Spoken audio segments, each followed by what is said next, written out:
Hi again, everybody, from Goss Stadium at Coleman Field on the campus of Oregon State University in Corvallis, along with Thomas Rudolph, Casey Lavin, Andrew Henderson, Dale Hummel, Garrett Dworshak, and more.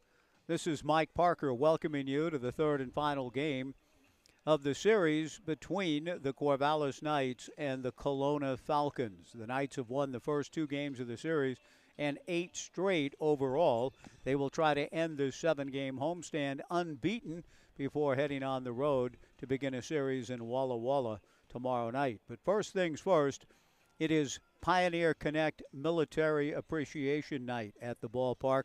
Along the way, we'll be giving thanks to various members of our military service. There will be some presentations on the field, some ceremonial first pitches, and much more as we give thanks to the men and women who have served and are serving our country. And we look forward to talking more about that as we go this evening. And we have from our visitors tonight from Kelowna kind of a special connection to all of that we'll be sharing along the way with regard to the starting pitcher for the Kelowna Falcons tonight, a young man named Griffin Ness. And we'll be talking a little bit more about Griffin and his connection to a man serving at West Point as a basketball player on the Army West Point basketball team, making a visit into Corvallis tonight to, in a sense, surprise his brother along with Papa Kobe Ness. We'll get into all of that story as we go tonight. And my thanks to Grandpa Dick Ness for sharing earlier today some of the information with me that really does make this a special night for both teams and the final night for Griffin with the Kelowna Falcons before heading home with Kobe and his brother after the ball game. His brother Nolan and dad Kobe coming up today, flying in to see Griffin's final game.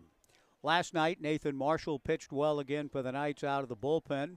Nathan is a young man from West Albany, grew up coming to this ballpark. We're going to hear Nathan Marshall's story, the pride of West Albany High School and Lane Community College. After a 2-minute break, we'll meet Nathan, get his story from a local perspective about his love for the Corvallis Knights through the years. That's coming up in 2 on the Knights live stream and 1240 Joe Radio.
Back at Goss Stadium at Coleman Field, the red-hot Corvallis Knights trying to sweep another series. The final game here against the Kelowna Falcons before the road for Walla. And it's been a big privilege success season. Locus, time kind of the support when beyond from elementary school, complaining in college. Certainly this Mark, the senior at Gossie and Marshall joined me first time here on the pregame show. Nathan, thank you for that. Let's start right there. First of all, I assume growing up here in the area, this is a ballpark you've probably been to as a kid quite a few times. Yeah, watched a lot of Beaver games growing up. Watched a lot of Knights games. We actually had season tickets to the Knights games for a lot of the time I was growing up. So yeah, I've been to my fair share of games here at Goss Stadium.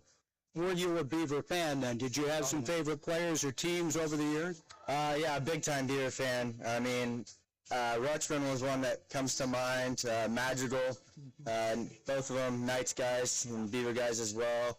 And then I'm a big Rosanna fan now too. I like his game a lot. So we all do, and all the guys you mentioned, they were a pleasure to watch as Knights and certainly as Beavers. And Nathan, I just wonder, when you were watching those games, watching the Knights, watching the Beavers coming to the ballpark as a pretty young kid, I mean, did you dream and think about, hey, I'd like to be out there someday myself? Yeah, I mean, that was my biggest goal, was to play for the Knights. I mean, growing up watching them, just, being able to see the way they run things here and, the way they play, that was always something I really wanted to be a part of. So how did the opportunity then come about for you to get to compete here?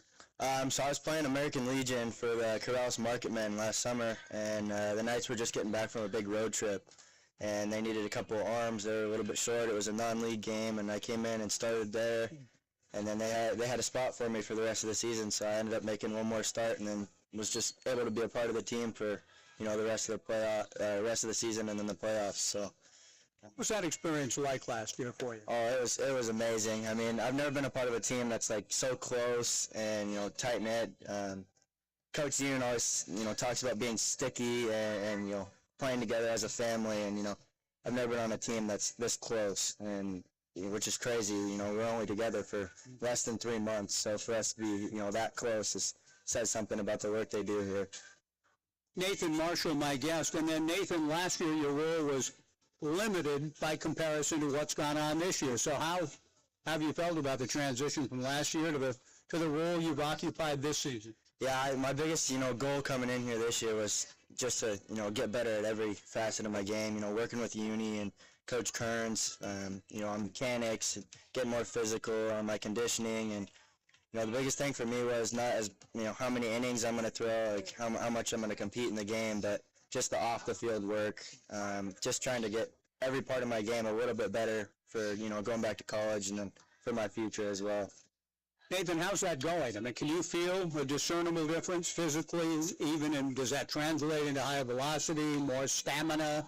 I mean, tell me a little bit about how all that work you're putting in, how it feels. Everything feels really good. I mean, just getting in the weight room, trying to get in the weight room 5 or 6 days a week, and working out with Uni. I mean, I think I'm in the best shape of my life right now, and gained a little bit of weight this summer, which is a good thing, and then that's translated into velocity. I'm up a few miles an hour from college, so that's the biggest thing for me.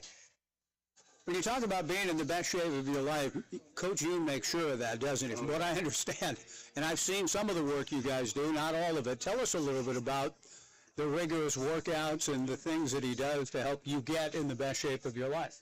It's a lot of running, but it's not all just about conditioning and that sort of thing. A lot of it's speed and quickness and acceleration and stuff that's really going to translate to on the mound. It's not just torturing us into running or anything like that. It's all for a certain purpose. I mean, right after you pitch, you're rehabbing, and that what really helps with rehab is running. And so he makes sure that not only are we in shape, but we're also getting our recovery in, and so that our stamina is up, and we can stay injury free, hopefully. And is it more than just the physical part he works on with you? It's my understanding there's the stuff in the head between the ears that he's a master at that too. Could you give us a little insight into that world? Yeah, he says all the time, it's 90% mental. So. Just trying to teach us that, you make one bad pitch, come back and make a better one. You take one bad swing, you come back and you take another one. You can't dwell on anything that's happened in the past. And, just having that mindset on the mound that, I'm better than you and I'm going to go show that is something that he really tries to instill in us. last few minutes with Nathan Marshall ahead of the Knights and Kelowna Falcons on another beautiful night for baseball here, Military Appreciation Night. Your spring at LCC, now translating into the work you're putting in this summer, Nathan. How excited are you for year 2 down there, and then maybe what's ahead after that? I'm really excited for that. I mean, I got, a glimpse of, college last year. I played quite a bit, but I think I'll have a little bit bigger role this year. And, I had a lot of fun doing it last year. We got 3rd in the NWAC, so a really good season, and we got a lot of guys returning, so I think we're going to have a really good team, and, hopefully keep getting better and stay in the weight room and stay up on the classes, and hopefully that translates into something even bigger after that. Do you allow yourself to think a little bit? I know, Yoon says be where your feet are, whatever. I heard you talk about be in the moment. You got, post-pitching workout stuff to do today. But do you allow yourself, as a kid that grew up in this ballpark, watching the Beavers, watching the Knights, you are a Knight, do you allow yourself to think, hey, I'll keep working, and if not the Beavers, I can get a D1 opportunity somewhere? Yeah, that's the goal. I mean, that's something that I've always dreamed of, is to play Division I baseball, and, being so close to that now is something that's, really fun. And so I just got to keep working, stay on it, as Uni likes to say. And, I mean, it is a dream to play for Oregon State, but if that doesn't work out and I end up going somewhere else, then I'm perfectly fine with that too. And any opportunity I'm good with. So. Well, congratulations on all the great work you put in to get yourself to this point. Let's close just with a little bit on your family. And you were telling me before I turned on the microphone that, deep roots here with your grandfather. Tell me a little bit about him. He's at every game, what he did here over all the years, and your dad and your family and the roots you have in the community. Yeah, so my grandpa grew up in Philomath, was a teacher at Crescent Valley High School for a lot of years. My dad went to Crescent Valley.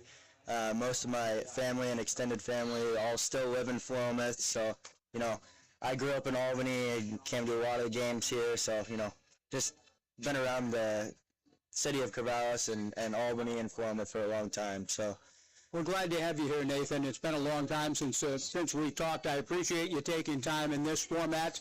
Look forward to the rest of the summer and maybe someday seeing you in this ballpark as a Beaver or in the Pac-12. I hope it's as a Beav. Yeah. But thanks for taking time, Nathan. I appreciate it. Yeah, thank you very much. Nathan Marshall, my guest on the pregame show. We've got the starting lineups and the first pitch just around the corner for the final game of this homestand.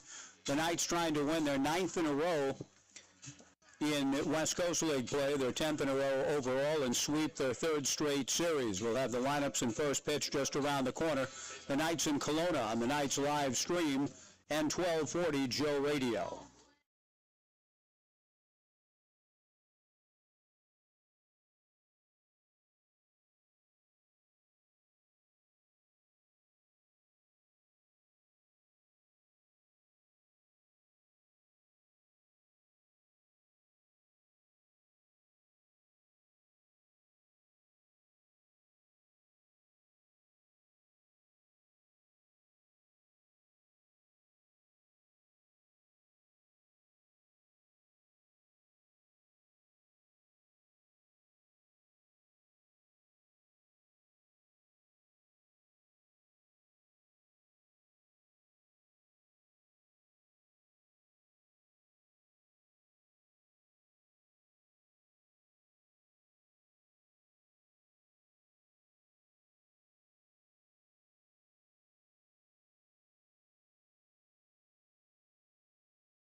Well, here we go on a very pleasant Thursday night at Goss Stadium at Coleman Field.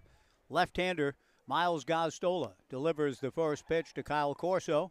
Kyle, the left fielder for Kelowna, swings and hits it foul to the right and out of play, and we are underway. 79 degrees, slight breezes blowing out towards left center field. No balls and a strike to Kyle Corso. Gazzola back to the plate. The 0-1 pitch on the inside corner. And the count quickly 0-2 to Kyle, leading off in left field for the Falcons. Raphael Smink batting second at second base. Jonas Salk hitting third at third. The strike two pitch a little bit inside from Miles, and that runs the count to 1-2.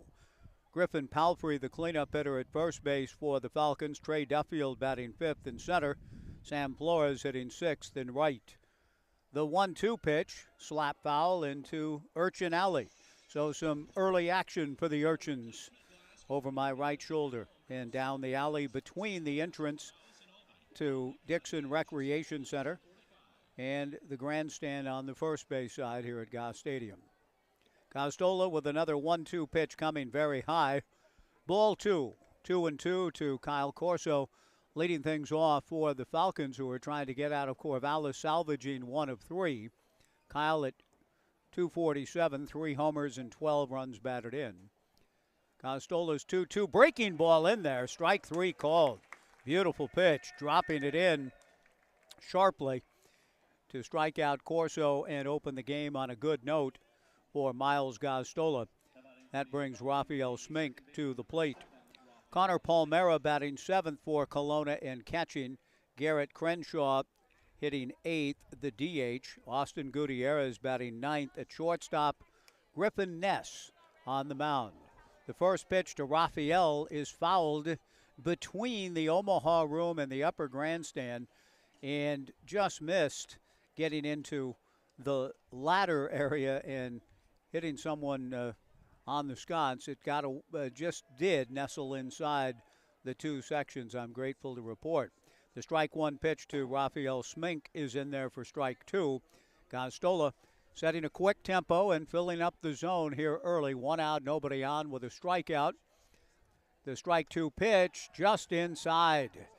Now, Raphael Smink feigned as though he was going to be hit by the pitch, and I think sold the idea that the pitch was inside to home plate umpire Billy Yeager. Gazzola was prepared to see the ball get thrown around the horn. And instead of the strikeout, it's an extra base hit. And I'm sure Gazzola is not happy about it. The ball getting by J.C. Ng all the way to the fence in left center field, on his way to third base and getting there is Raphael Smink with a gift extra base hit on a number of levels. First of all, it looked to me as though he had struck out on the pitch that was called inside. On the ensuing pitch, he hit one to the gap. J.C. Ng did not get the best of angles. When I said extra base hit, I was expecting a two-base hit. Smink was slowing down as he got to first. He didn't even think he was going to get a double. Then he saw the ball get by Ng and roll all the way to the fence between Ng and Ethan Hott, and thus ends up getting a one-out triple. So a bit of an inadvertent three-bagger, but for a good hitter in Smink, and he's at third with 1 out. The pitch to Jonas Salk fouled into Urchin Alley to the right. The 0-1 fastball swung on and missed, and the count 0-2. With Griffin Palfrey on deck, and Kelowna trying to get the early lead here in the top of the first inning. Under the sun on a breezy 79-degree night. Thanks for joining us. Gazzola works out of the stretch, the infield at normal depth, and the strike two breaking ball is swung on and missed. Strike 3, 2 down. Jonas Salk walks away shaking his head. Griffin Palfrey will have the opportunity to get a 2-out hit. Jonas has had a good summer, 293 with 20 runs batted in, but he strikes out with a runner at third in less than 2. Palfrey at 206, 12 runs batted in. Gazzola to the plate, off speed, taps slowly wide of third, hedges to his left, fields and throws to first. Nice pick by Blake Avila on the other side to retire the side. No runs, a hit. It was a triple for Smink. He's left at third. We'll give you the night's starting lineup when we return to Goss Stadium at Coleman Field. Kelowna nothing. The night's coming up back in 90 on 1240 Joe Radio.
No scores. We go to the bottom of the first inning at Goss Stadium at Coleman Field. Big right-hander Griffin Ness, 6'6", 180-pounder, incoming freshman to Cal Poly San Luis Obispo, misses with the first pitch to JC.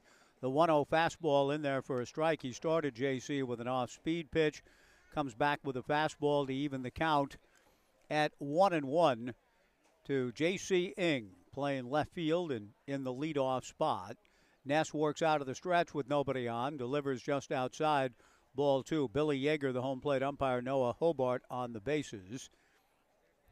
J.C. Ng standing in at 227 with 21 runs batted in. Griffin's 2-1 pitch, that's in there for a strike. In the count, 2-2. Tyler Quinn on deck, the third baseman. Blake Avila hitting third, the DH. Ethan Hedges batting cleanup at third. Sam Stem batting fifth and right. The 2-2 pitch to Ng, fastball just outside, and the count goes full, 3 balls and 2 strikes.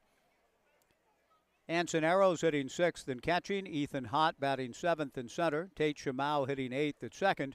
Phoenix Call batting ninth at short. A changeup is lifted to right field. It's playable for Sam Flores. Sam loses his cap, stays with the baseball, makes the catch. 1 away for Griffin Ness. And Tyler Quinn will come to the plate. Tyler hitting 300. A couple of homers and 20 runs batted in. Blake Avila has moved back into the top spot in the batting average category at 303. Griffin to the plate, and the first pitch misses high and inside to Tyler Quinn. 1 ball and no strikes. 1 out and nobody on. Bottom of the first inning, no score. Griffin Ness comes set, kicks and comes to the plate. Fastball a little bit low, ball 2. Griffin and Connor Palmera, the battery for the Falcons. Griffin Palfrey at first, Rafael Smink at second, Austin Gutierrez at short, Jonas Salk at third. Griffin's 2-0 pitch is low, ball 3, 3-0. In the outfield for Kelowna, Kyle Corso in left, Trey Duffield in center, and Sam Flores in right. 3 balls and no strikes to Tyler Quinn, and the 3-0 pitch misses down and away. A 4-pitch free pass to Tyler, bringing the night's leading hitter, Blake Avila, to the plate. This is Griffin's first start in what will be his final appearance with the Kelowna Falcons in this summer of 2023. Griffin out of the bullpen has worked 11 innings, 9 hits, just 2 earned runs, a couple of walks, and 6 strikeouts. 2-0 with an ERA of 1.63. So he's had a good summer. He gets a start tonight. and will bid farewell to the Kelowna Falcons after this ball game. Blake Avila takes a strike and the count 0-1. I mentioned, if you were with us a few minutes ago at the start of the broadcast in our pregame show, Griffin's father, Kobe, and his brother, Nolan, flew in today. They're in the ballpark tonight, and they'll be taking Griffin back home with them. So Griffin can head back to Southern California, Laguna Beach. Went to Laguna Beach High School and prepare for his incoming freshman season at Cal Poly San Luis Obispo. The strike one pitch to Blake, off speed and in there for strike two. No balls and 2 strikes. That is a bit more information than I usually know about a member of the opposing team, and in some respects more than I am able to glean even about some of our own guys with the Knights. But it results from a conversation I had earlier today with Griffin's grandfather, Dick, who was kind enough to find me and give me some of this information, which I find indeed apropos to the celebration tonight here at Goss Stadium at Coleman Field, Military Appreciation Night. Avila taps a breaking ball foul, and the count remains no balls and 2 strikes. Griffin's brother, Nolan, plays basketball for the U.S. Military Academy, for Army, the Army Knights. The strike 2 pitch lifted to right field and playable. Moving over and back a couple of steps, Sam Flores to put it away. Blake Avila retired, and Ethan Hedges the batter. So just a really outstanding story with great connections to the Cal Poly San Luis Obispo Mustangs athletic program. Kobe, who's in the ballpark watching his son tonight. Kobe Ness was a 1,000-point scorer at Cal Poly. 88 through 90, 3 years, he averaged 14.5 points per game. Excellent basketball player. His son Griffin spins a breaking ball to Ethan Hedges in the count 0-1. 2 outs. Tyler Quinn at first, no score in the bottom of the first inning. I would suspect Tyler's going to look for a pitch to try to run. Griffin Ness may be thinking the same thing and throws over to first to drive Tyler back. Quinn 7 for 9 in stolen bases. Ethan Hedges, with a count of no balls and 1 strike, had a tremendous ball game last night. Griffin to the plate, and the fastball misses down and away. 1 ball and 1 strike. So Kobe Ness, an outstanding college basketball player at Cal Poly San Luis Obispo, and his son Griffin following in his footsteps to pitch for Larry Lee and the Mustangs beginning this fall.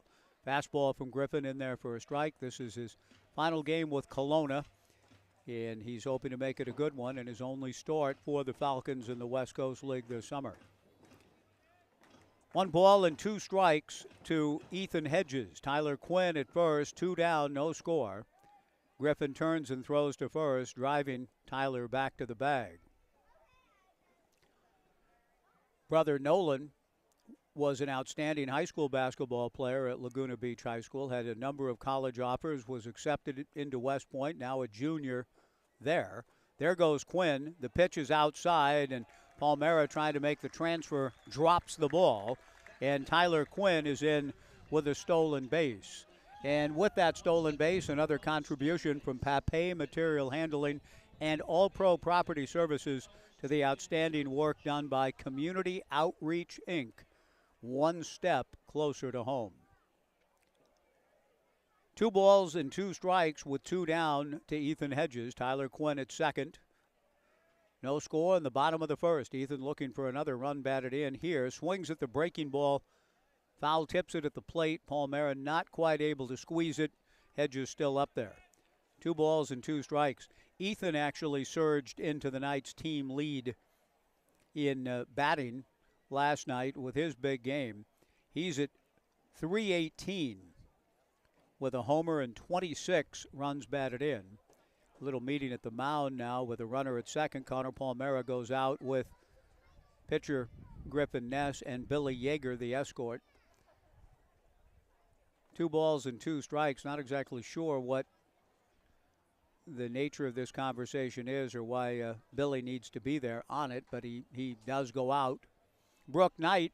Now, Brooke is curious, I think, about, okay, what was that all about? The Knights head coach comes out of the third base box to visit with Billy Yeager. Ed Nags coaching at first. Tyler Quinn, the runner at second. 2 outs, bottom of the first.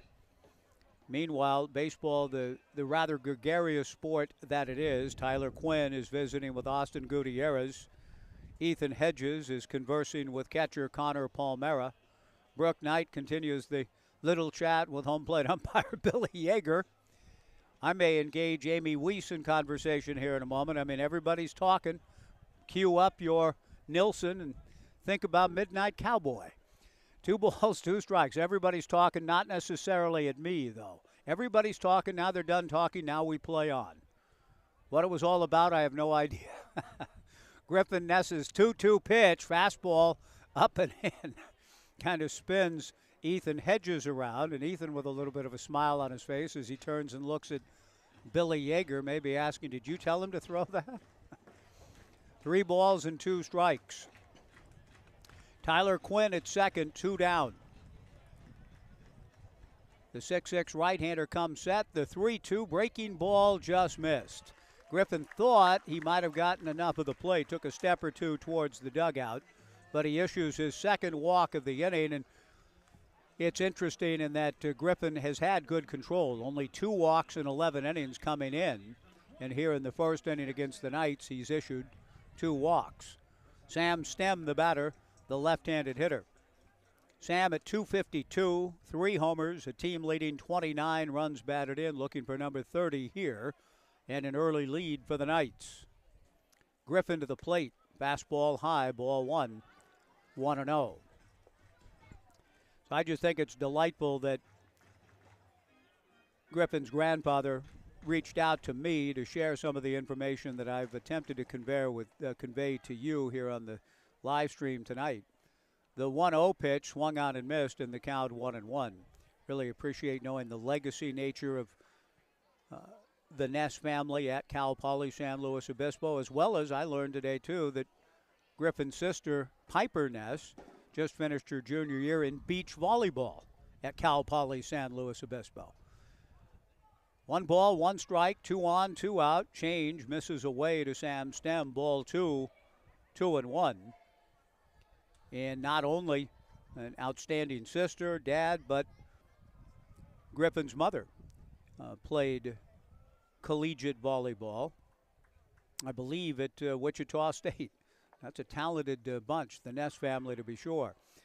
The 2-1 pitch swung on and missed in the count 2-2, but I know that their grandfather Dick was saying that Griffin, while here in the ballpark tonight, he's here, and this is Griffin's night under the sun. It's a pleasant Thursday night in Corvallis. He's trying to work through some difficulty. 2 balls, 2 strikes, 2 on and 2 out. The 2-2 pitch popped up down the left side. A tough play with the sun and the wind. Chasing it down is Austin Gutierrez in shallow left. Jonah Salk lost it, but the shortstop Gutierrez stayed with it. Good play. And the Knights come up empty here in the first. No runs, no hits, no errors, and 2 left. Brooke Knight continues to converse with Billy Yeager about the various other conversations that went on during the inning. After 1, it is the Kelowna Falcons nothing, the Corvallis Knights nothing on the Knights live stream and 1240 Joe Radio.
No score to the second inning. Miles Gostola's first pitch, a fastball swung on and missed by Trey Duffield. Miles comes back and delivers strike two, much to the consternation of Trey, who thought the pitch was inside. Now the count 0-2 to Duffield. Gostola delivers and misses inside, 1-2. Miles is making just his second start, third overall appearance, 8 innings, 8 hits, 3 runs, all earned, 4 walks, 6 strikeouts, a record of 0-1, an ERA of 3.37. Miles to the plate and misses. 6'3", 190-pound southpaw from Gonzaga. The 2-2 pitch. Duffield lifts it in the air to left field, shielding the sun. J.C. Ing finds the ball as he moves to his left towards the alley and makes the catch. One away in the top of the second inning. And coming to the plate will be Sam Flores out of Lufkin, Texas, and McLennan Community College, a left-handed hitter. Good crowd tonight. An excellent way to end this 7-game homestand. Fastball from Gostola is high over under the Omaha Room, sitting in the stands. A great group from Fitness Over 50. 60 members from Fitness Over 50 enjoying the ball game tonight. Fastball ripped at and missed by Flores. The count 1-1 to Sam. Jason Wallace is the owner. He's here. Nate Haynes, the general manager, here. And the note delivered unto me by member Dave Wallace. Fastball hit foul off to the left and out of play. So that's just part of the atmosphere tonight here at Goss Stadium at Coleman Field. The Knights will have a brief trip to beautiful Walla Walla, Washington, heading down the stretch of this 2023 West Coast League season. After tonight, just 2 homestands remaining, 6 games left. 2-2 the count, no score in the second. Sam Flores, a left-handed hitter, awaits the southpaw Gostola's delivery just outside to run the count full to 3-2. Among our sponsors tonight on Military Appreciation Night, the Oregon Army National Guard. Gostola's 3-2 pitch, slap foul to the left and out of play. The Oregon National Guard offers up to 100% state and federal tuition assistance with the Minuteman Scholarship and up to $20,000 in enlistment bonuses. And upon graduation, OAG service members are eligible for up to $50,000 in tuition assistance. If you're interested in learning more, please visit OregonArmyGuard.com. So thanks to their sponsorship of this Military Appreciation Night in the ballpark. Gostola's 3-2 fastball misses inside. Nice plate appearance for Sam Flores, working ball 4. And he draws the one-out walk that'll bring to the plate Connor Palmera. Flores, a .319 hitter with a couple of homers and 11 RBIs, 2 for 3 in stolen bases. Gostola to the plate. Palmera takes a strike. 0-1 to Connor. Connor at .253 with 7 runs batted in. Again, just difference in approaches. Kelowna, a good club. The Knights, a good club and getting better as we go. 83 steals for the Knights, 37 for Kelowna. A ground ball to second by the umpire Hobart, fielded by Shamau, goes to Phoenix, call for 1. Phoenix comes across the bag to first for the double play.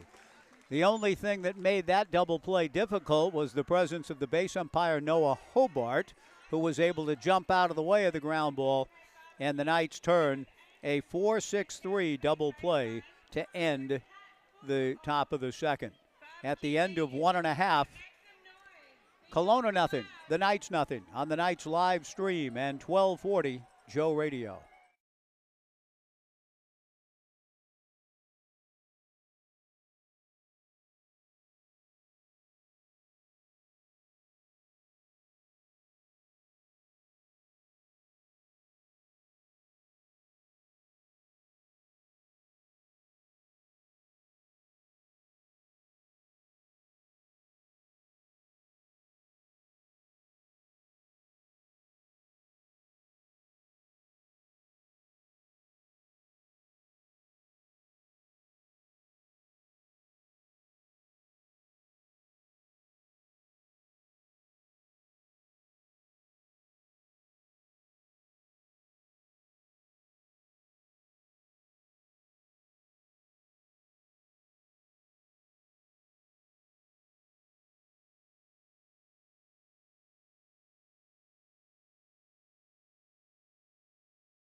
Bottom of the second inning, no score in this series finale. Anson Arrows, Ethan Hott, and Tate Shamau, the scheduled hitters for the Knights against Griffin Nez. Griffin managed to work through a couple of walks in the first inning, now faces Arrows. Anson takes low, ball one. 1 ball and no strikes. A real pleasure to get to meet Pete and Sarah Arrows during this homestand. The 1-0 pitch on the way. Anson runs up as if to bunt. Takes a strike, the count 1-1. And that is always one of the delightful experiences of summer ball and getting to sit outside the press box and have opportunity to meet not only the ball players each summer, but the folks. The pitch to Anson fouled back in the count 1-2, and just this week, and a pleasure to meet Mason Lee's folks, Twan and Catherine, the aforementioned Arrows. And during the course of the summer, a chance to meet Amy Clevenger, Stan and Lisa DeBeck, Tyler Howard's folks. Anson Arrows lifts one into the air to left field. Kyle Corso moving over with the glasses down against that bright sunshine. He's able to make the catch. One away, and Ethan Hott will be the batter. One of the bits of information that Anson's mother, Sarah, shared with me, that Anson's sister, Lila, 18 years of age, on a horsemanship scholarship. And that Sarah's brother was a founder of the Professional Bull Rider Association. So that is a diversified and very talented family of the Arrows, as we talked about the truth being the same for Griffin Ness and his family. Ethan Hott takes a strike. Breaking ball from Ethan misses inside, and the count 1-1. No score. Bottom of the second inning, Ethan Hott hitting .310 with 20 runs batted in. Ness to the plate. Fastball line to right field. Sam Flores moving over and grabs it. Good contact for Ethan, but he's an out. 2 down, and Tate Shamau, the hitter. So again, it's on occasion getting to meet the parents of some of our ball players with the Knights, and occasionally some of their host families and so on. That is a real pleasure, getting to spend summers in the West Coast League and here in Corvallis with the Knights. And really appreciated somebody from the other side, so to speak. We're all in this together, are we not? Yes, we are. But Griffin Ness, who delivers a breaking ball, hit foul to the right and out of play. Grandfather Dick Ness reaching out to tell me about, which I think is a great backstory to Griffin's final game tonight with Kelowna, his dad and brother making the trip up. And they're watching a good start for Griffin. A ground ball to third. Jonas Salk throws across to Griffin Palfrey. Pulled Palfrey off the bag. Ed Nags is indicating that he pulled him off by about 3 or 4 inches. But Noah Hobart looked at the bag, pointed to the bag, and said, yeah, that's good enough. That's an out. And Brooke Knight is now having a conversation that I do understand. Earlier, his conversation with Billy Yeager was a mystery unto me and perhaps all, save those two. But here, there's no mystery. He's saying, Noah, you missed it. He was safe. And I think he's even getting help from the home plate umpire, Noah Hobart. And the out stands. Noah apparently didn't get anything from Billy Yeager that would overturn the call. So, a 1-2-3 inning for Griffin Ness. We are through 2 on this Military Appreciation Night at Goss Stadium at Coleman Field. Kelowna nothing, the Knights nothing on the Knights live stream and 1240 Joe Radio.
No score to the top of the third inning. Garrett Crenshaw, the designated hitter, left-handed hitter, standing in against Knights lefty Miles Gostola. The first pitch, a strike from Miles.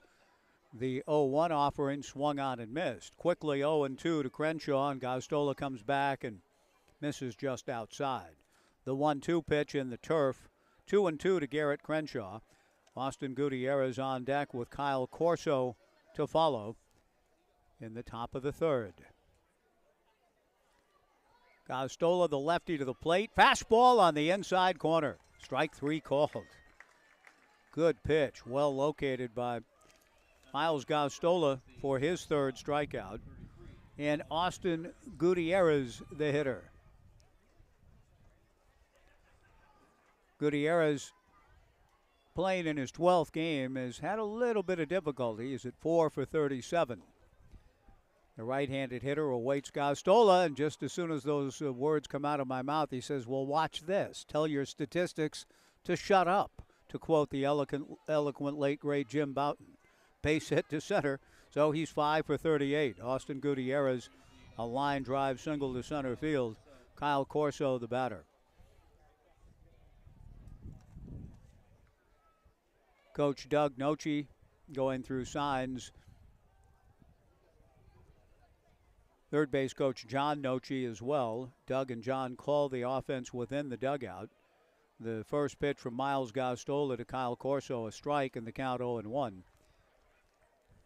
I was mentioning in our first broadcast that the patriarch is here of the Noche family, the legendary coach John Noche, here in Corvallis as well. So some special guests with the visitors, to be sure. The Ness family and 92-year-old John Noche.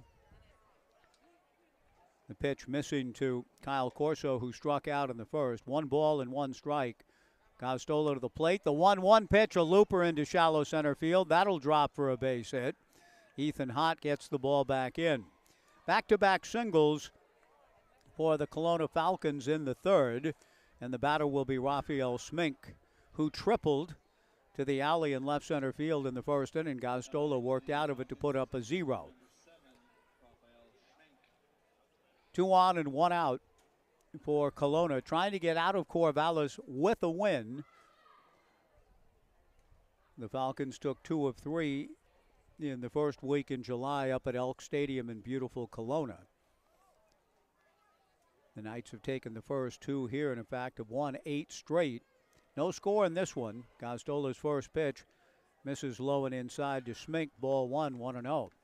I enjoyed the conversation with Nathan Marshall in our pregame show. My intent was to interview Jacob Wright, but Jacob Wright, like the starting pitcher tonight for Kelowna, their seasons are wrapping up right about now. Griffin will go home tonight. Jacob Wright, also a Cal Poly San Luis Obispo pitcher, left today after his outstanding work in last night's ball game. So Jacob Wright and Griffin will soon meet one another if they haven't already, as fall ball will get rolling soon down in beautiful San Luis Obispo. Raphael Smink takes a strike, 1-1 the count.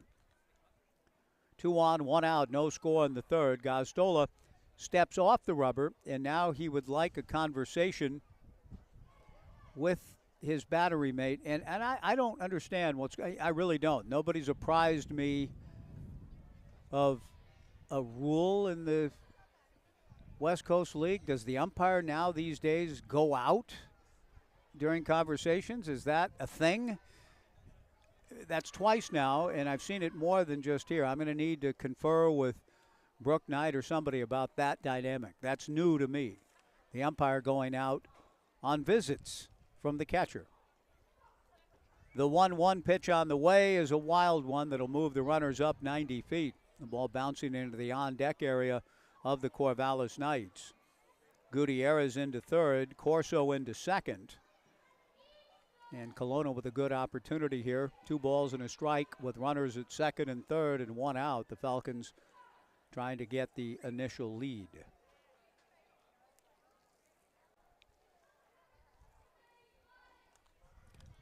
The Knights play their infield at normal depth. Gostola works from the stretch. The 2-1 pitch swung on and missed to Smink, a very good hitter.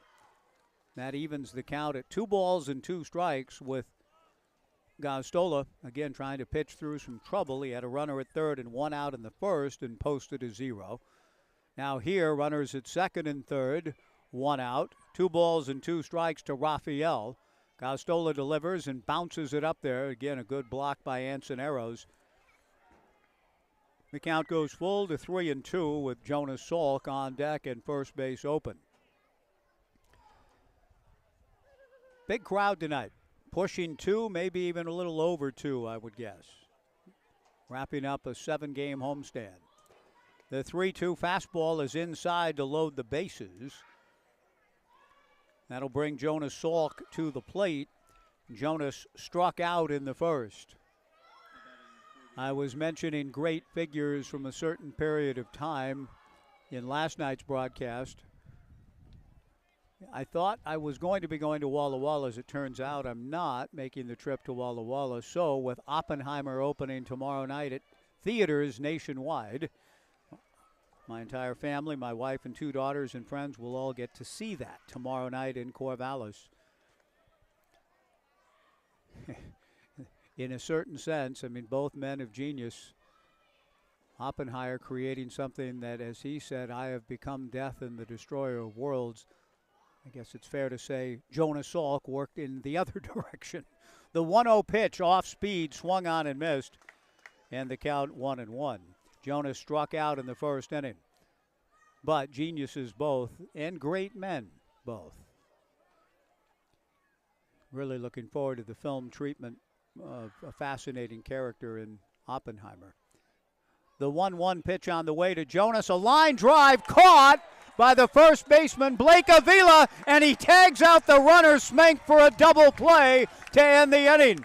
And now it's Kelowna's coach's turn to get upset. The first base coach doffs his cap. I believe that's the manager, Angelo Loomis. Loomis is saying, how in the world can you make that call? Doug Noche comes out to take things up with Noah Hobart. Hobart called out the Knights runner when Brooke Knight was saying there was inches of separation.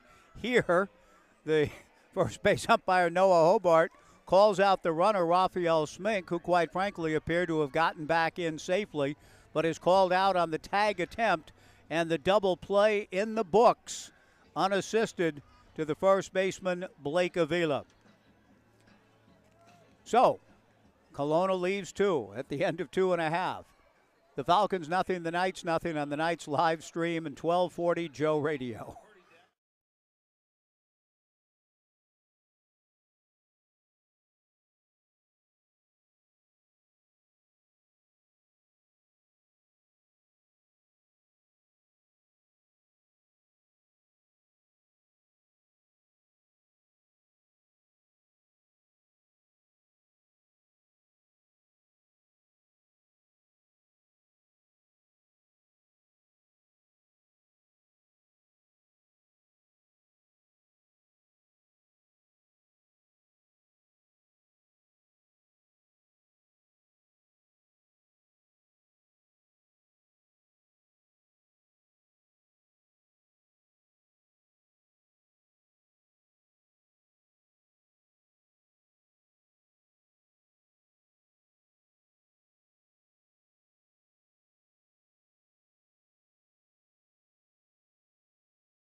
Bottom of the third inning, no score. Good breaking ball strike to Phoenix Call. Griffin Ness comes back with a fastball.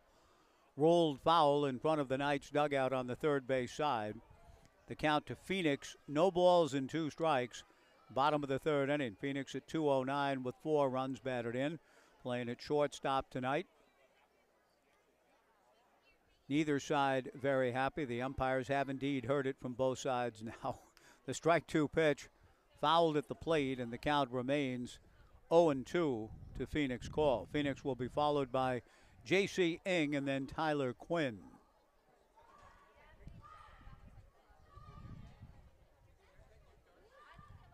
Big Griffin comes set. The right-hander strike two, breaking ball lifted in the air to right field and playable for Flores. Sam moves over a few steps to his right and hauls it in. One away in the bottom of the third. J.C. Ng will come to the plate. Knights baseball presented by Oregon State Credit Union. If you live or work in one of 24 Western or Central Oregon counties, you're entitled to membership privileges and the full financial services of Oregon State Credit Union. You can join online at OregonStateCU.com or at one of their 15 branches. Oregon State Credit Union was the proud title sponsor again this year of the big fireworks show, this year on July 2nd. Oregon State Credit Union investing in all of our communities and dedicated to creating financial solutions toward making local lives better. J.C. Ng hits one foul to the left and out of play. No balls and a strike to J.C., who fly to right in the first. The 0-1 pitch from Griffin taken low, ball one. The 1-1 pitch, down and in, ball two, 2-1.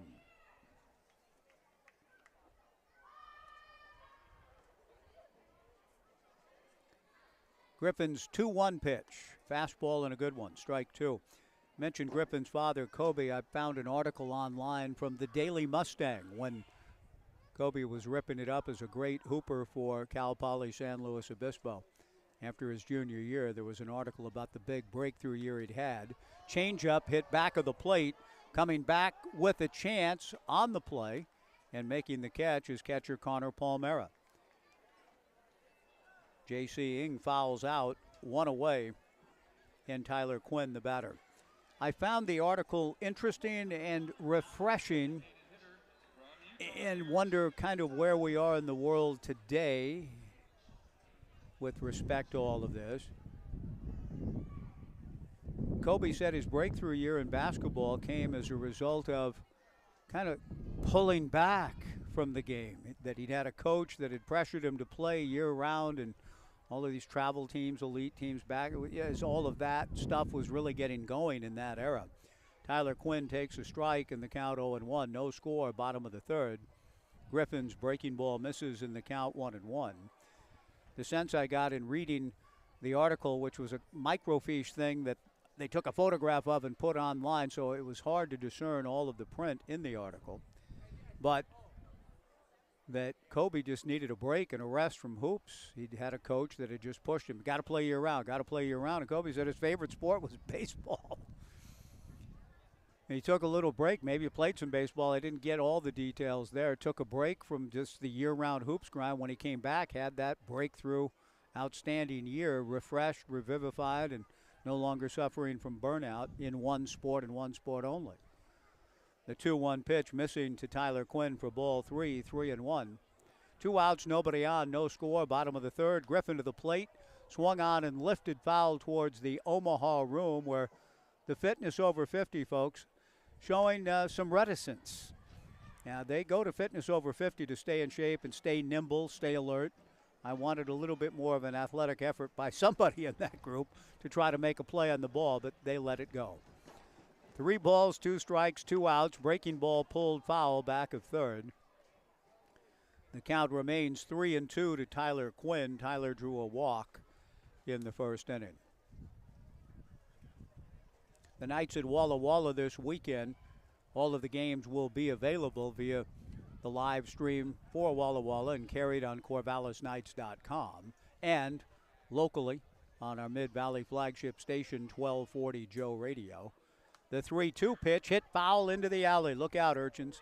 That one got there in a hurry, and the kids are giving chase, but it lands on top of the roof, the low-level roof and entrance area of the vomitory, as it were, into Dixon Rec. So they will try to make a human ladder and climb up and get the baseball. Again, I look the other way when they do such things.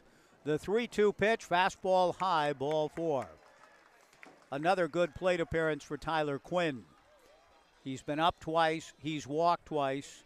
Blake Avila to the plate. Blake flied to right field in the first. Tyler had a stolen base in the first inning, and Blake will certainly hope to have an opportunity to drive Tyler in during this sequence. I suspect Tyler will be off and running. Out of the stretch works Big Griffin.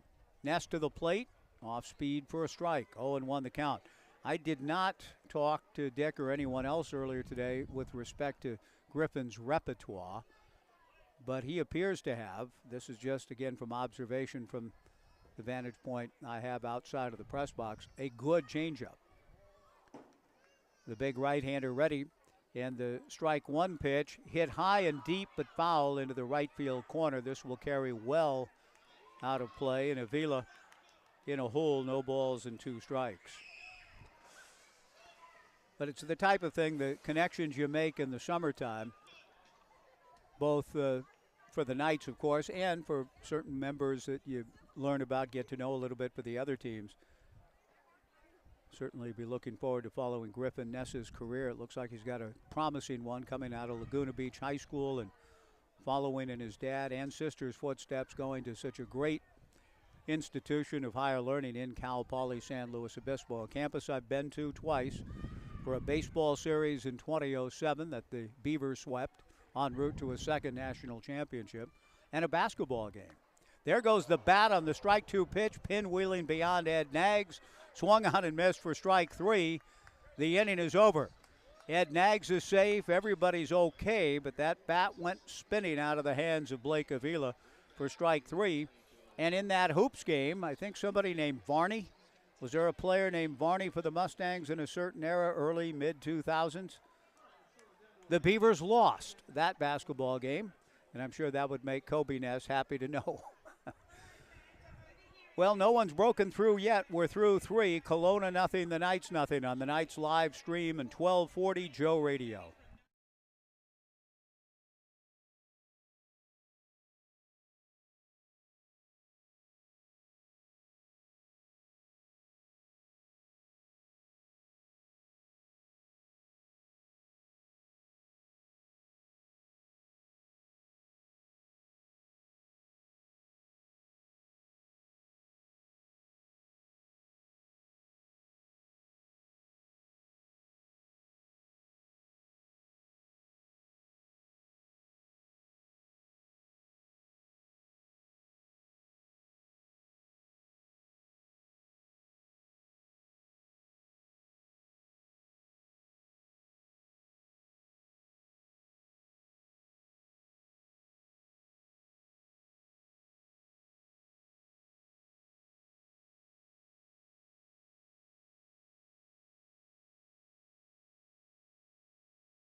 Through 3 innings at Goss Stadium at Coleman Field, Kelowna no runs, 3 hits and no errors. The Knights no runs, no hits and no errors. Miles Gostola going to work in the top of the 4th, delivers to Griffin Palfrey, who it's a little pop fly into shallow right. Going out is Tate Shamau, the second baseman, to grab it.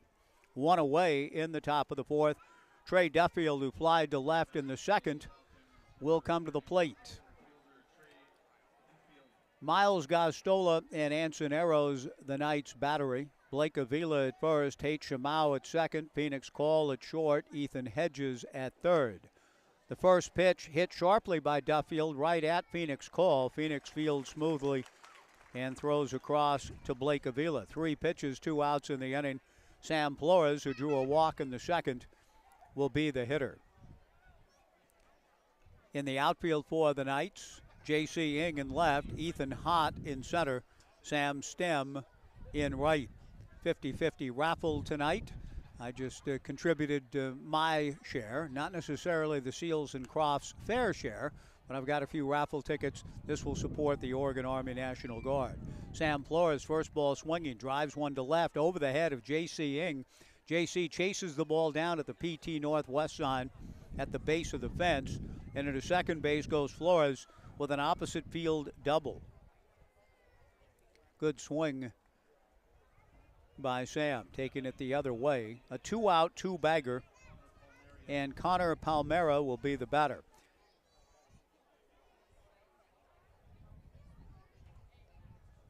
The Knights have 2 double plays tonight. Connor hit into one that had no controversy attendant, a 4-6-3 double play ball. The one that ended the third, well, it was a little different category. A line drive unassisted double play at first off the bat of Jonas Salk. Gazzola delivers to Palmera. Ball 1, 1-0.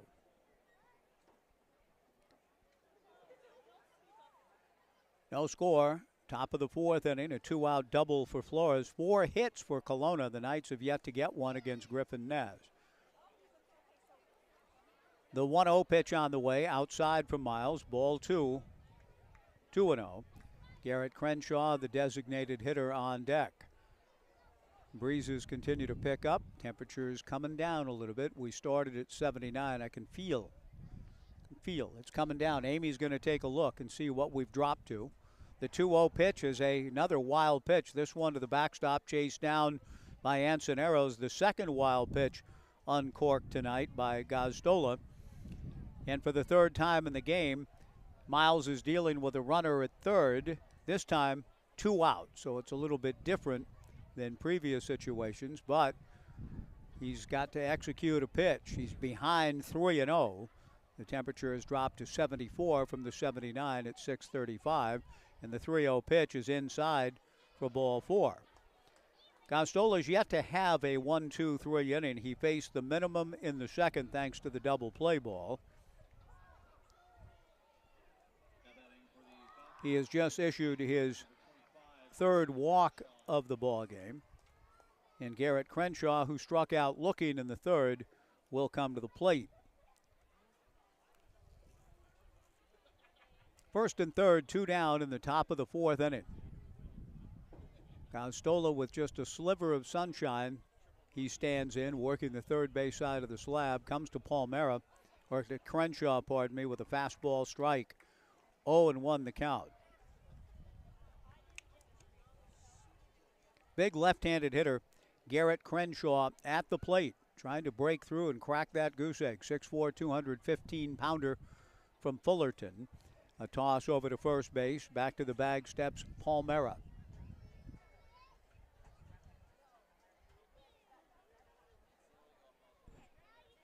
No balls and 1 strike to Garrett Crenshaw. First and third, 2 down. Gazzola breaking ball in there. Good pitch. Strike 2. 0-2 the count. And once again, Miles is trying to find the right pitch at the right time to skirt trouble. First and third, 2 down. No score. No balls and 2 strikes to Crenshaw. Austin Gutierrez on deck. Gazzola from the stretch. The left-hander kicks and comes 0-2. Breaking ball got him swinging.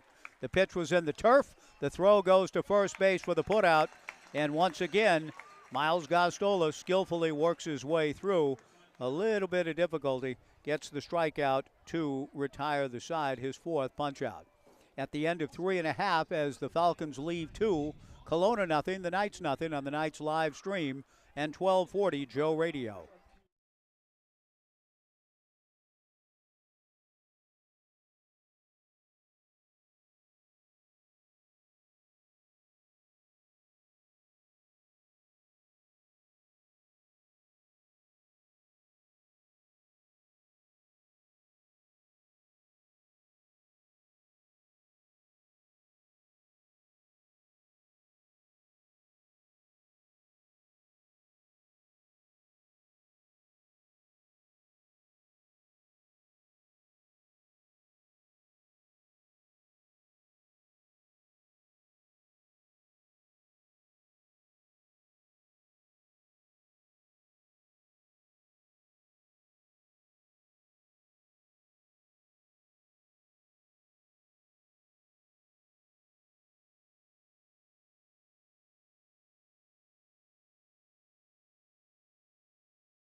Bottom of the fourth inning, no score. Good pitcher's duel. Griffin Ness is not allowed a hit.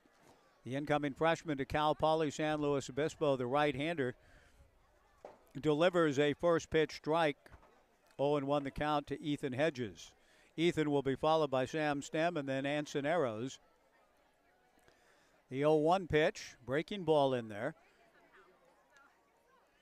And the 6'6", 180-pounder jumps ahead of Ethan. No balls and 2 strikes. Hedges drew a walk in the first inning. Griffin back to the plate. Breaking ball on the outside corner. Strike 3 called. It looks like a good at least 3-pitch mix, and probably 4, just trying to judge by the stuff that I've been able to discern. At least I hope I'm doing so properly from up here. A good changeup, a fastball with movement, and it looks like a couple of different breaking balls, probably the curve and the slider. And he strikes out Ethan Hedges. Now a changeup to Sam Stem, swung on and missed. Sam popped to short in his first at-bat. No score, bottom of the fourth inning.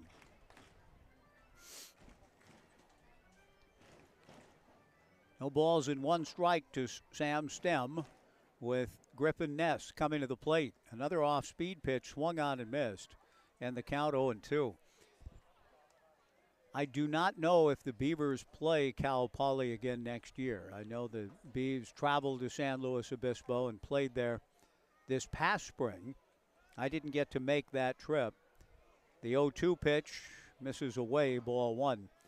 And it could be. I'm just not aware of the schedule for the Beavs next spring in their non-conference. But perhaps the Mustangs are coming here. I hope so. It'd be fun to see Griffin again in this ballpark. 1 ball, 2 strikes, 1 out. Ness to the plate, fastball low. Ball 2, 2-2.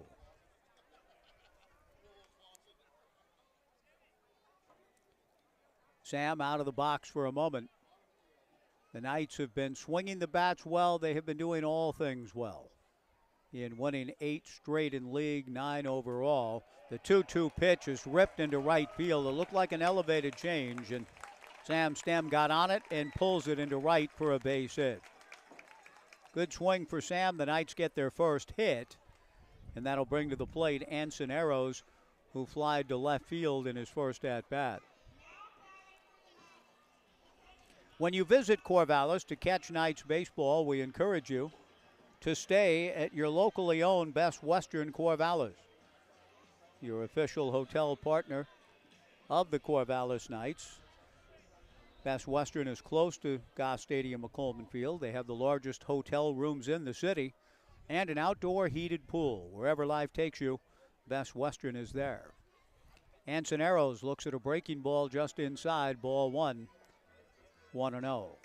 No score in the bottom of the fourth, but Sam Stem with a solid single to right. And the Knights, with their aggressive running game, quite likely Sam will be looking to take off. Griffin to the plate, the strike 1 pitch, or 1-0 pitch, pardon me, lifted foul into the Waldo Way area. The count, 1 ball and 1 strike to Arrows. Hitting that baseball towards Waldo Way. And it was a real pleasure earlier this year to learn from Chris Storsback, Amy's mother, about identifying properly the book that I've always thought about. I couldn't remember the author. But thank you so much for that, Chris. Listening in Oregon City, I hope, tonight. 1 ball and 1 strike, the count to Anson Arrows. The book, The Little House, by Virginia Lee Burton. The 1-1 pitch swung on and missed, and the count 1-2. In this ballpark right here, home plate. Waldo Hall was built in 1907, where the foul ball off the bat of Anson Arrows went moments ago. Home plate was laid down in the very spot it's in 1907. And everything else around Waldo and the ballpark itself has grown up a la Virginia Lee Burton's The Little House, the wondrous story from 1942, a Caldecott winner, so beautifully illustrated. I hope many of you had that book in your life growing up. The pitch on the way, hit foul, back of the plate. Coming back to get it is the catcher, Connor Palmera. And Soneros fouls out to his opposite number, 2 away. And Ethan Hott will come to the plate. And again, we talked a little bit about identification of ball players and, can the young players of today, the Sam Stems and Griffin Nesses and Ansoneros and Ethan Hotts of the world, do they know who Bob Friend is? Wilmer Vinegar, Ben Mizell, Brooks Robinson, Rick Reichart, Clayton Dalrymple, etc. I mean, the baseball cards we've all seen and read forever. Do the players of today, the young ball players of today, who do they identify? How rich is their baseball historical knowledge? A throw to first, and back to the bag goes Stem. No score in the bottom of the fourth. Sam draws another throw, a little bit closer, but Sam back safely. Ethan Hott with a count of no balls and a strike. And last night we talked a little bit about Jonas Salk. Is that a name still taught on a regular basis, and the great work that Dr. Salk did in helping to eradicate polio from the world?